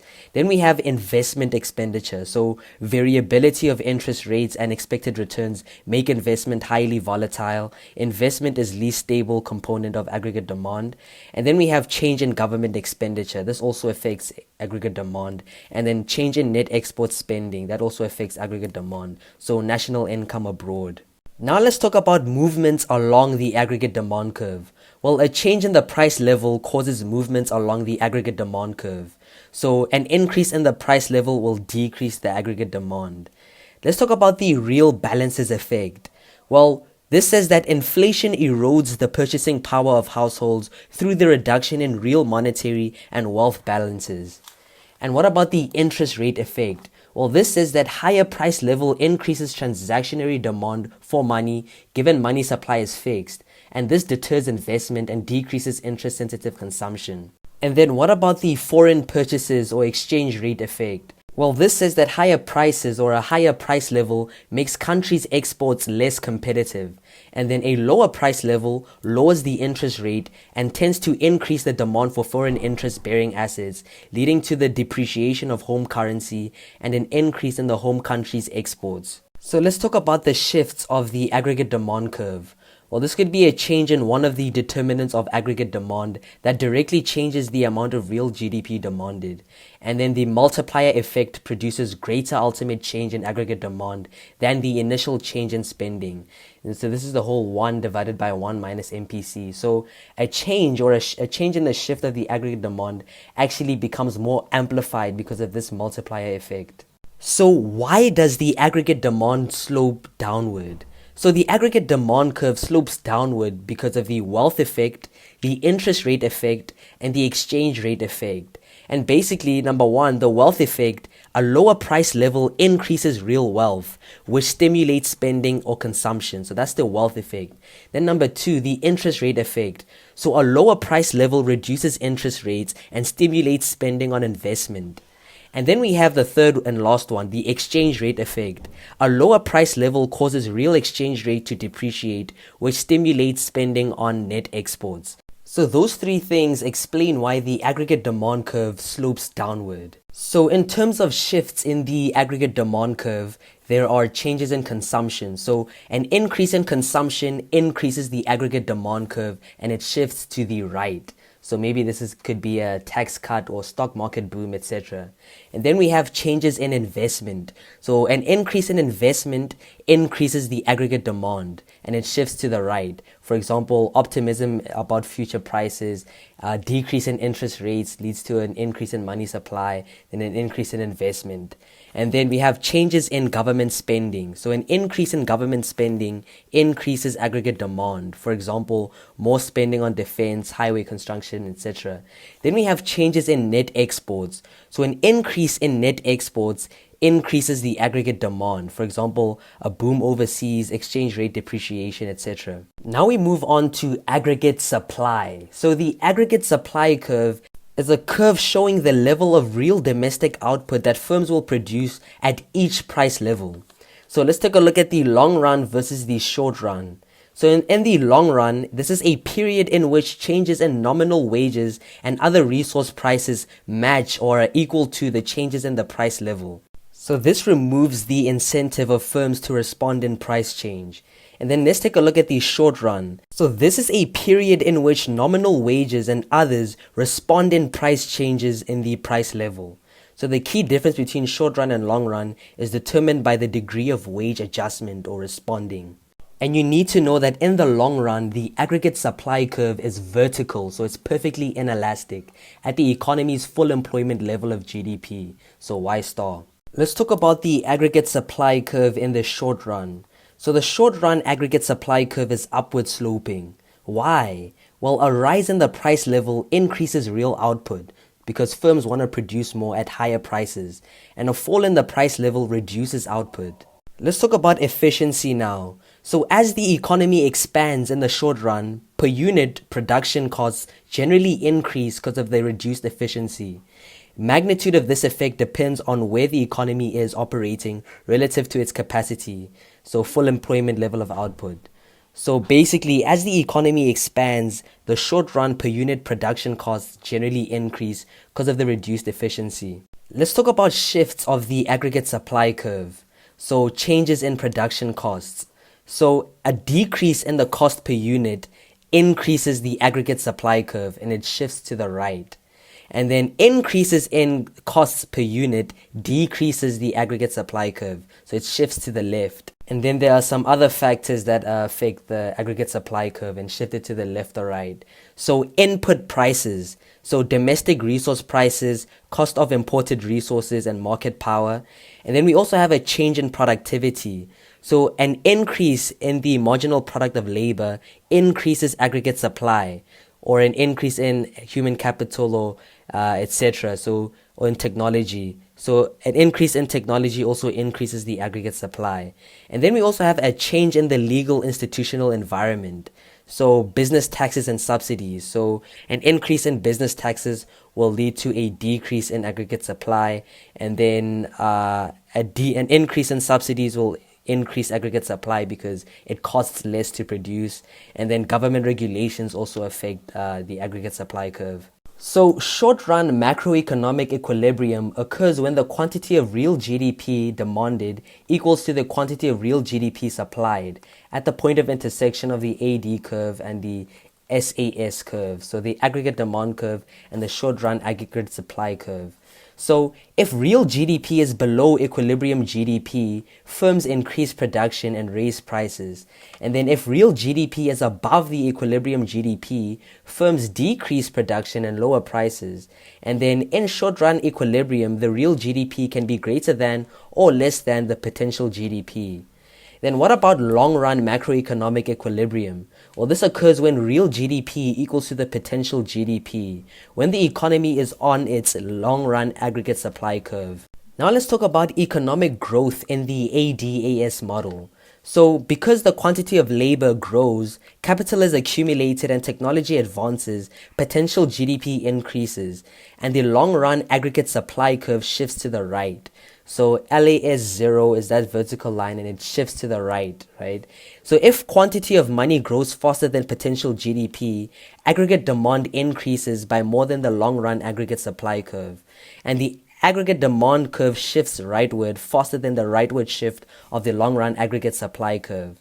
So an increase in aggregate demand causes the aggregate demand curve to shift to the right, and firms increase production and price level rises in the short run. And you'll see that the bigger increase in aggregate demand than the long-run aggregate supply brings inflation. Now let's talk about the business cycle in the aggregate demand, aggregate supply model.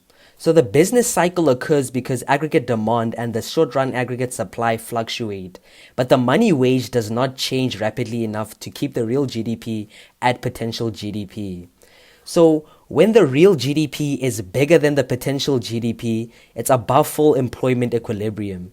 Then if the real GDP is equal to the potential GDP, it's full employment equilibrium. And then when the real GDP is less than the potential GDP, it's below full employment equilibrium. And then the recessionary gap is the amount by which potential GDP exceeds real GDP. And then, as you know, the inflationary gap is the amount by which real GDP exceeds potential GDP. Let's take a look at an example. So on the y-axis, you'll have the price level, and on the x-axis, you'll have the real GDP, right? And then you'll have the long-run aggregate supply curve that cuts straight through the aggregate demand curve, and then the short-run aggregate supply curve that goes upward like that, right? So let's say the price of oil rises. Well, this will lead to the short-run aggregate supply curve moving to the left. So short-run aggregate supply decreases because of the price of oil rising, right? Because of increased production costs. And then this leads to a decrease in real GDP. And then this also leads to an increase in price level. And the economy experiences stagflation. So basically, the short-run aggregate supply curve goes from 0 to SAS1. And then it moves to the left, right? Because short-run aggregate supply is decreasing because of the increase in the oil prices. And this basically leads to the real GDP decreasing, but then the price level rising. So at the short-run equilibrium, there's an inflationary gap. Money wage rate starts to increase, but short-run aggregate supply shifts to the left. Price level increases and the real GDP decreases till it equates to the potential GDP. Now we move on to fiscal policy, deficits, and debt. So what is fiscal policy? Well, this is changes in government spending and tax collections designed to achieve a full employment and non-inflationary domestic output. So within fiscal policy, there is discretionary fiscal policy and automatic fiscal policy. So what is discretionary fiscal policy? Well, this is where direct government intervention is utilized to effect a change in the economy. For example, a parliamentary decision to spend more on healthcare. So government spending, decreased taxes, or a combination of these. And then we have automatic fiscal policy. So this is built-in fiscal systems such as the tax system adjusting to changes in the economy on its own. For example, if the economy enters a recession, a progressive system ensures citizens pay less tax at each level of income. So these are built-in stabilizers. So now let's talk about expansionary versus contractionary fiscal policy. So in terms of expansionary fiscal policy, this is policy directed at growing the economy. So it's implemented when the economy has fallen below natural rate of growth during a recession. So you'll have increased spending by the government here, decreased taxes, or a combination of both of these things. And then in terms of contractionary fiscal policy, this is policy directed at contracting the economy. And this is implemented when the economy is above the natural rate of growth during an inflationary period. So here you'll have decreased spending by the government, increased taxes, or a combination of both. But now let's talk about the tax multiplier. So the tax multiplier is equal to the MPC divided by 1 minus the MPC. So the tax multiplier is equal to the marginal propensity to consume divided by 1 minus the marginal propensity to consume. And the reason behind this tax multiplier is because it takes a larger tax cut to achieve the same result as an increase in government spending. This is because some of the tax cut goes to savings instead of consumption. So when you take a look at an example of expansionary monetary policy, so you'll have like a graph, right, of the aggregate supply and the aggregate demand, and then the price level on the y-axis in rands, and then the real GDP in billions of rands.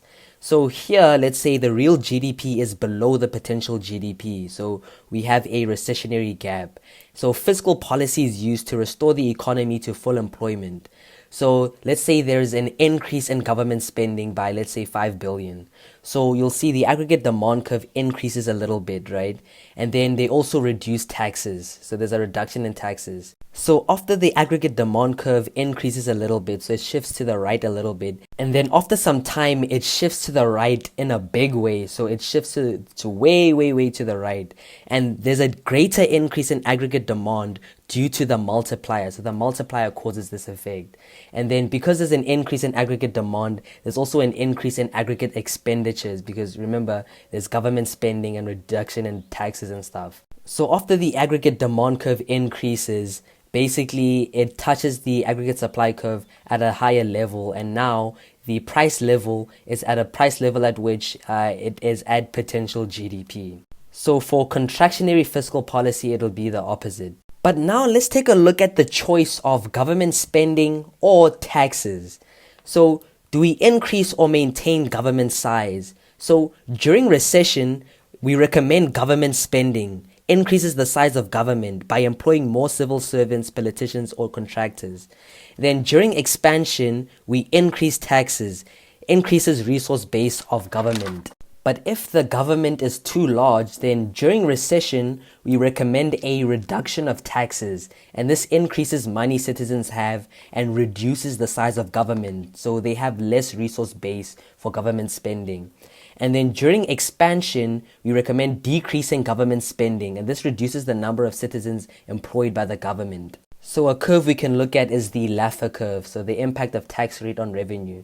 So usually an increase in the tax rate increases tax revenue, but after a certain tax rate percentage, example 7%, an increase in the tax rate actually decreases the tax revenue because people just aren't gonna pay that shit anymore. Now let's talk about built-in stabilizers. So these are anything that increases the government budget deficit or reduces the surplus during a recession and increases the government budget surplus or reduces deficits during an expansion without any action by the government. So built-in stabilizers is anything that increases the government budget deficit during a recession and increases the government budget surplus during an expansion without any action by the government. So examples of this are progressive tax, proportional tax, and regressive tax. So in terms of progressive tax, this is when the average tax rate rises with GDP. And then with proportional tax, this is when the average tax rate remains constant as the GDP rises. And then we have regressive tax. This is when the average tax rate decreases as GDP rises. So when we look at a graph of the government expenditure and tax revenue in rands on the y-axis, then the real output of GDP in rands on the x-axis, you're going to have a deficit and a surplus, right? Then you're going to have a surplus when the tax revenue is bigger than the government spending. And then you're going to have a deficit when the government spending is bigger than the tax revenue, right? And then the deficit will be at the bottom base of the triangle. So you're going to have two lines actually. The first line is the tax revenue that cuts straight through the zero line. going straight up. Then you're going to have the government spending expenditure, right? That is a straight line that just goes horizontally across the graph. So basically it'll make two triangles, and the triangle closest to the y-axis will show the base of the triangle, I guess. The one at the bottom has the deficit, shows the deficit, and the area at the top of the triangle is the surplus. But now let's talk about timing problems. So we have recognition lag. So the time taken to recognize the economy is in recession or expansion. Then we have administrative lag. So the time taken to effect the policy thought necessary. Then we have operational lag. This is the time taken for policy decisions to actually take effect on output, price, or employment. So the timing problems that we have is recognition lag, time taken to recognize that the economy is in a problem, administrative lag, time taken to affect the policy, and then operational lag, the time taken for the policy decisions to actually take effect. So let's take a look at debt versus deficit. So public debt is negative net value of a country's deficits and surpluses. So public debt is equal to the accumulative surpluses minus the accumulative deficit. So debt to people who own government securities, right? Only when this is negative. If positive, the country is in a state of surplus. Now let's talk about a deficit. So this is a yearly assessment of government spending when that spending exceeds tax revenue. So it's when the spending exceeds tax revenue.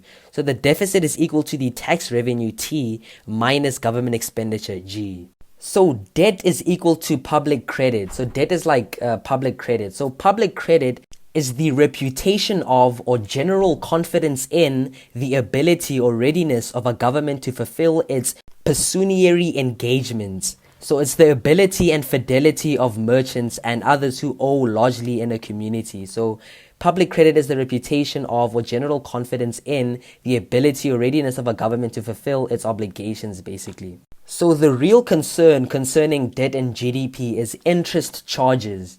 And then the false concerns are like refinancing, taxation, or bankruptcy. Let's talk about some of the issues that we have with regard to GDP and debt. So the first one is income distribution. So most stocks and bonds are owned by upper class individuals.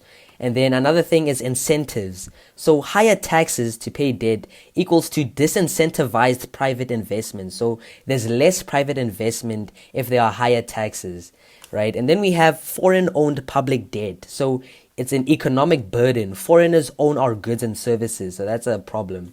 And then another issue we have is the crowding out effect. So if the investment demand is fixed, public debt pushes up interest rates, making it more expensive to borrow and erodes the private investment, so lowers future production capacity of the economy. And then another issue we have is public investments and public-private complementaries.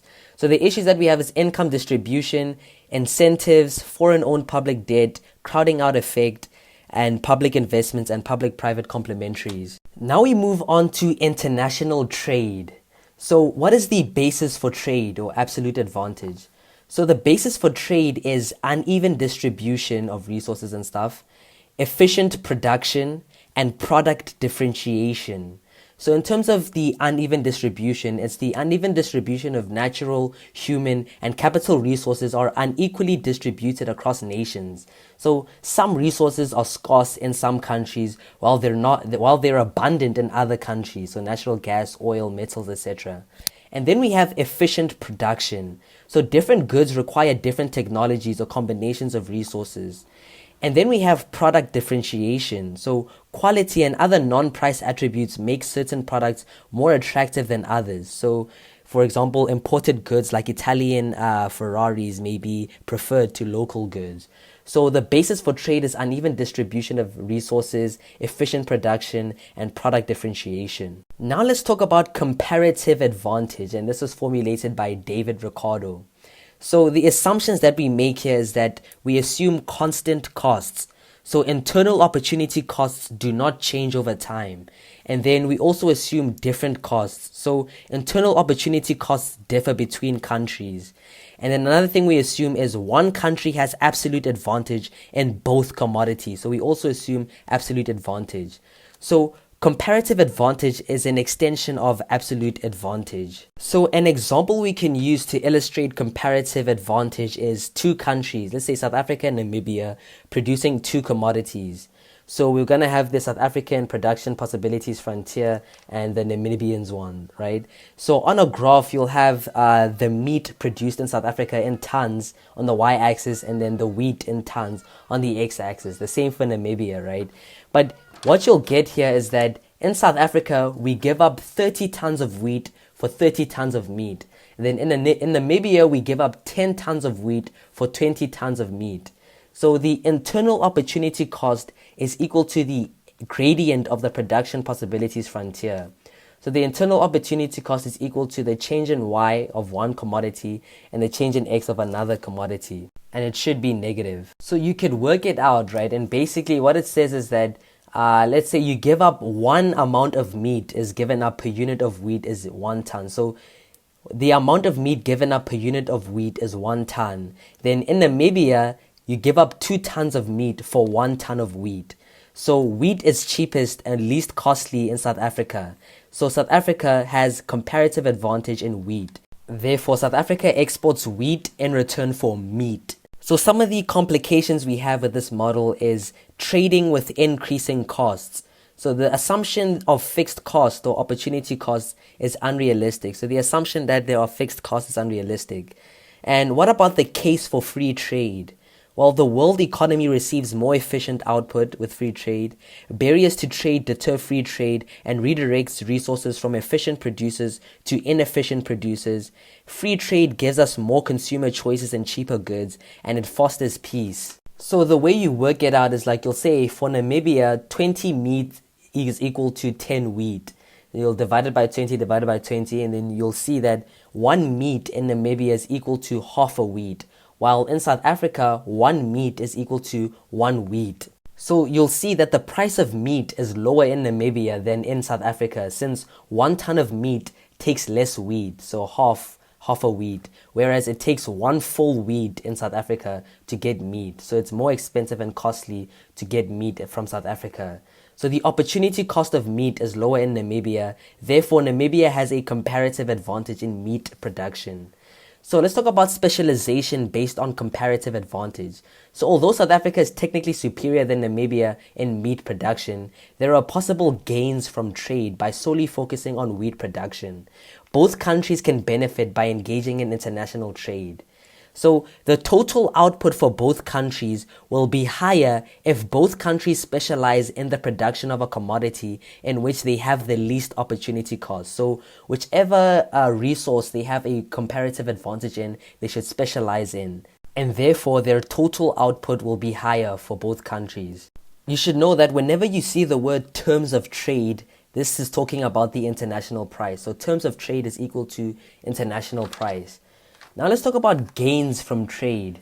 So to gain from trade, the international price of the products has to be between, or the midpoint between, the two domestic prices. For example, in South Africa, 1 meat is equal to 1 wheat. And then in Namibia, 1 meat is equal to half a wheat. So the midpoint between the prices of meat is 1.5 meats. So the international price of 1 wheat is 1.5 meat, right? So to gain from trade, the international price of the meat or the wheat needs to be between the domestic prices in each country. So it needs to be the midpoint.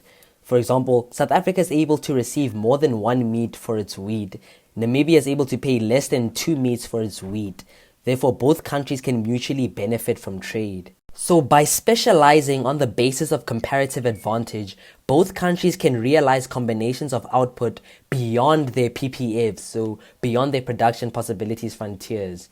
So complete specialization is hindered by increasing opportunity costs.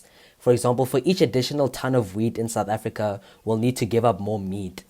So what is the drive for free trade? So the drive for free trade is theory of competitive advantage. So the world will achieve a more efficient allocation of resources and a higher standard of living when we have free trade, and trade barriers serve to eliminate gains from trade. Let's take a look at supply and demand analysis for exports and imports. So the amount of a good or service exported depends on the price difference between the domestic price and the international price. So if you take a look at the static model, you'll have the South African maize market, and then supply going up, demand going down, and then the area at the top of the base triangle or whatever is the surplus, and then the shortage is the area under the base triangle at the bottom. And then the line going up is the SA export supply, and then the line going down is the South African import demand, right? So if equilibrium is at 1 rand per ton of maize, at world prices above 1 rand, there will be surpluses. So these will be exported, so we're going to export more. But at world prices below equilibrium, there will be shortages, so we'll be importing. So you need to know that if the world price is bigger than the domestic price, we're going to be exporting. But if the world price is less than the domestic price, we will be importing. So trade eliminates closed economy price differences. So what are the sources of absolute advantage? So the source of absolute advantage is unequal distribution of factors of production. And then the source of comparative advantage is absolute efficiency. And then you need to know that for two countries to gain from trade, the terms of trade or the international price must be in between, so it should be the midpoint between the domestic opportunity costs of each country. So if the international price increases, the domestic output for exports increases. And now let's talk about the infant industry argument for protectionism, so no free trade. So it says that new industries should be protected from more efficient foreign firms. So when you calculate absolute advantage, you'll calculate the comparative advantage. So you'll say there, let's say in South Africa, 1 fish is equal to 1 1/3 of a meat. And then in Senegal, 1 fish is equal to 1 meat, right? So obviously, fish is cheaper in Senegal. So Senegal has comparative advantage over fish, and South Africa has comparative advantage over maize. But who has the absolute advantage? Well, here you're going to need a graph, right? And the area that one country has above another indicates absolute advantage. So South Africa has absolute advantage because the area, it has a higher area, like it covers a longer area than Senegal. So its production capacity is just more than Senegal in J. Now we move on to exchange rates and the balance of payments and trade deficits. So we need foreign currency to buy goods and services from other countries and to allow them to buy goods and services from us.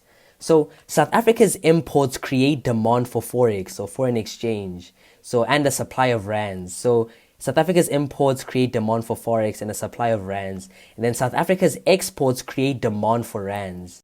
And then the exchange rate is the price of one currency expressed in terms of another currency. And exchange rates are determined by the demand for and supply of rands. You need to know that the more people want to buy South African goods and services or financial and real assets in South African firms, the greater the demand for rands and the more the ZAR will cost. Now let's talk about the balance of payments, or BOP. So this is the sum of transactions between residents and foreigners, and the South African Reserve Bank compiles a balance of payments in the quarterly bulletin. Let's take a look at the balance of payments and their current account. So the balance on goods. Here we have exports of goods, and this adds Forex. So there's Forex inflow. Then we have imports of goods. So this decreases Forex. So there's Forex outflow. Then we also have gold. And then we also have the balance on services. So this is services provided to other countries by South Africa. So you add, that's a credit, and then you subtract, that's a debit. So services provided to South Africa by other countries, that's a debit, so you minus. And then you have the balance on income. So net investment income and net transfers. So when you take a look at the balance of payments in the current account, it is equal to the balance on goods plus the balance on services plus the balance on income, and this is equal to the balance on the current account. So if it's positive, the current account is in surplus. If it's negative, the current account is in deficit. So any deficit or surplus in the current account automatically creates an offsetting entry in the capital and financial account. So if trading partners have an imbalance in their trade of currently produced goods and services, the only way to make up for that imbalance is with a net transfer of assets from one party to another. And then any balance of current account deficit or surplus automatically generates an offsetting international asset transfer that shows up in the capital account. So a deficit generates transfers of assets to foreigners, labeled as foreign purchases of domestic assets. So it's an inflow. Now let's take a look at the balance of payments financial account. So first we have direct investment, so long-term or controlling stake. So here we have South African investment in other countries. So this decreases Forex. So there's Forex outflow. And then we have foreign investment in South Africa. So this is Forex inflow. So this adds Forex. And then we have portfolio investment. So short term, no control in business. So South African investment in other countries. So this decreases Forex. So Forex outflow. And then we have foreign investment in South Africa. So this is Forex inflow. So it adds Forex. And then we have others. So you need to know that direct investment plus portfolio investment plus others is equal to the balance on the financial account. So if it's positive, we have a financial account surplus, and if it's negative, we have a financial account deficit. Now let's talk about the balance of payments overall. So overall, we have a change in net gold and other foreign reserves, and then we have a flow of currency between South Africa and other countries. So that's a balance of payments overall. So if Forex inflows are larger than Forex outflows, foreign reserves increase. So if Forex income is bigger than Forex expenditure, so Forex inflows are bigger than Forex outflows, foreign reserves increase. But if Forex outflows are bigger than Forex inflows, foreign reserves decrease. So the balance of payments must always balance. So the current account plus the financial account must always equal to 0. And a deficit in the current account must be offset by a surplus in the financial account and vice versa. So in a balance of payments deficit, the country has to use up reserves to make the balance of payments balance by making payments to the balance of payments account. And then in a balance of payments surplus, the country is adding to its reserves to make the balance of payments balance, spending from the balance of payments accounts basically. So you need to know that the balance of payments deficit or surplus isn't automatically bad or good.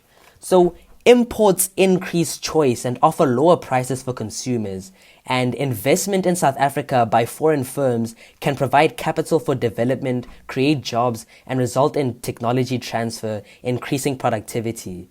And a persistent balance of payments deficit has to be funded from reserves, which are limited and would become depleted.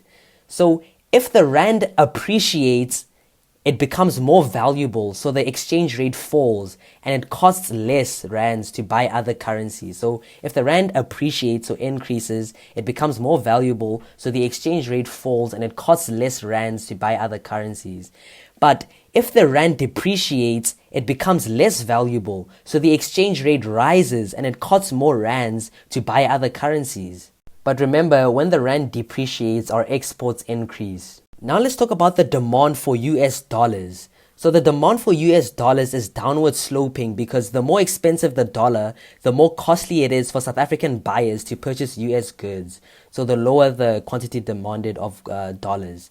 Let's talk about the supply of US dollars. So it's upward sloping because as the value of the dollar rises, the cheaper the South African goods are to US buyers and the more dollars they supply to the market. Now let's take a look at the determinants of exchange rates. So we've got a change in taste. So changes in taste. So an increase in the demand for South African goods in the US increases the supply of dollars flowing into South Africa. Therefore, the rand appreciates. Then let's take a look at income changes. So an increase in South African income increases the demand for US goods, and the demand for dollars rises and the rand depreciates. Another determinant is relative price level changes. So if the prices of US goods and services rise relative to South African prices, there will be a decrease in the demand for US dollars and the rand appreciates. And what about interest rates? So if the South African Reserve Bank raises South African interest rates, there's Forex inflow as foreigners with funds want to get the best returns. So supply of Forex increases and the rand appreciates. And then another thing is speculation. So if there's expectation that the rand will depreciate soon, speculators or investors disinvest in South Africa and the demand for rands falls and the rand depreciates. So what are the determinants of exchange rates? Well, it's changes in tastes, income changes, relative price level changes, interest rates, and speculation. For example, a Big Mac index is a way to determine if your exchange rate is over or undervalued based on purchasing power parity. So there are three general rules for flexible exchange rates. So if the demand for rands increases, the rand will appreciate. If the demand for rands decreases, the rand will depreciate. And the second thing is that if the supply of rands increases, the rand will depreciate. And if the supply of rands falls, the rand will appreciate. And if the rand appreciates, foreign currencies will depreciate compared to it. So what is the advantage of flexible exchange rates? Well, it automatically corrects any balance of payments deficits or surpluses. So what are the disadvantages of flexible exchange rates? Well, uncertainty and diminished trade. So changing exchange rate means price of imports or exports are uncertain. Then we have terms of trade changes. So changing exchange rate means we need to export less or more based to balance imports and exports. Then we have instability of economies. So affects policies towards creating employment and price stability. So if ZAR decreases, if the rand depreciates, local prices increase because of cost of imports goes up. And if the ZAR increases, exports go down since our goods look more expensive to other countries. And therefore the aggregate demand decreases and then unemployment increases. Now let's talk about managed or fixed exchange rates. So here, the value of the currency is connected to the value of something else. For example, gold or the US dollar. So our currency is fixed to something. So reserves have to be used to control the exchange rate, the price of the currency, by buying up excess local currency, so controlling the supply, or supplying Forex to manage demand. And then the main advantage of fixed exchange rates is that there's stability that enables long-term planning without exchange rate risk. But then what are the disadvantages of fixed exchange rates? Well, controls distort efficient patterns of trade, and then currency rationing leads to favoritism amongst importers, and then rationing reduces freedom of consumer choice, and then there's enforcement problems as black markets develop. So the current system managed float. South African Reserve Bank must defend the value of the rand.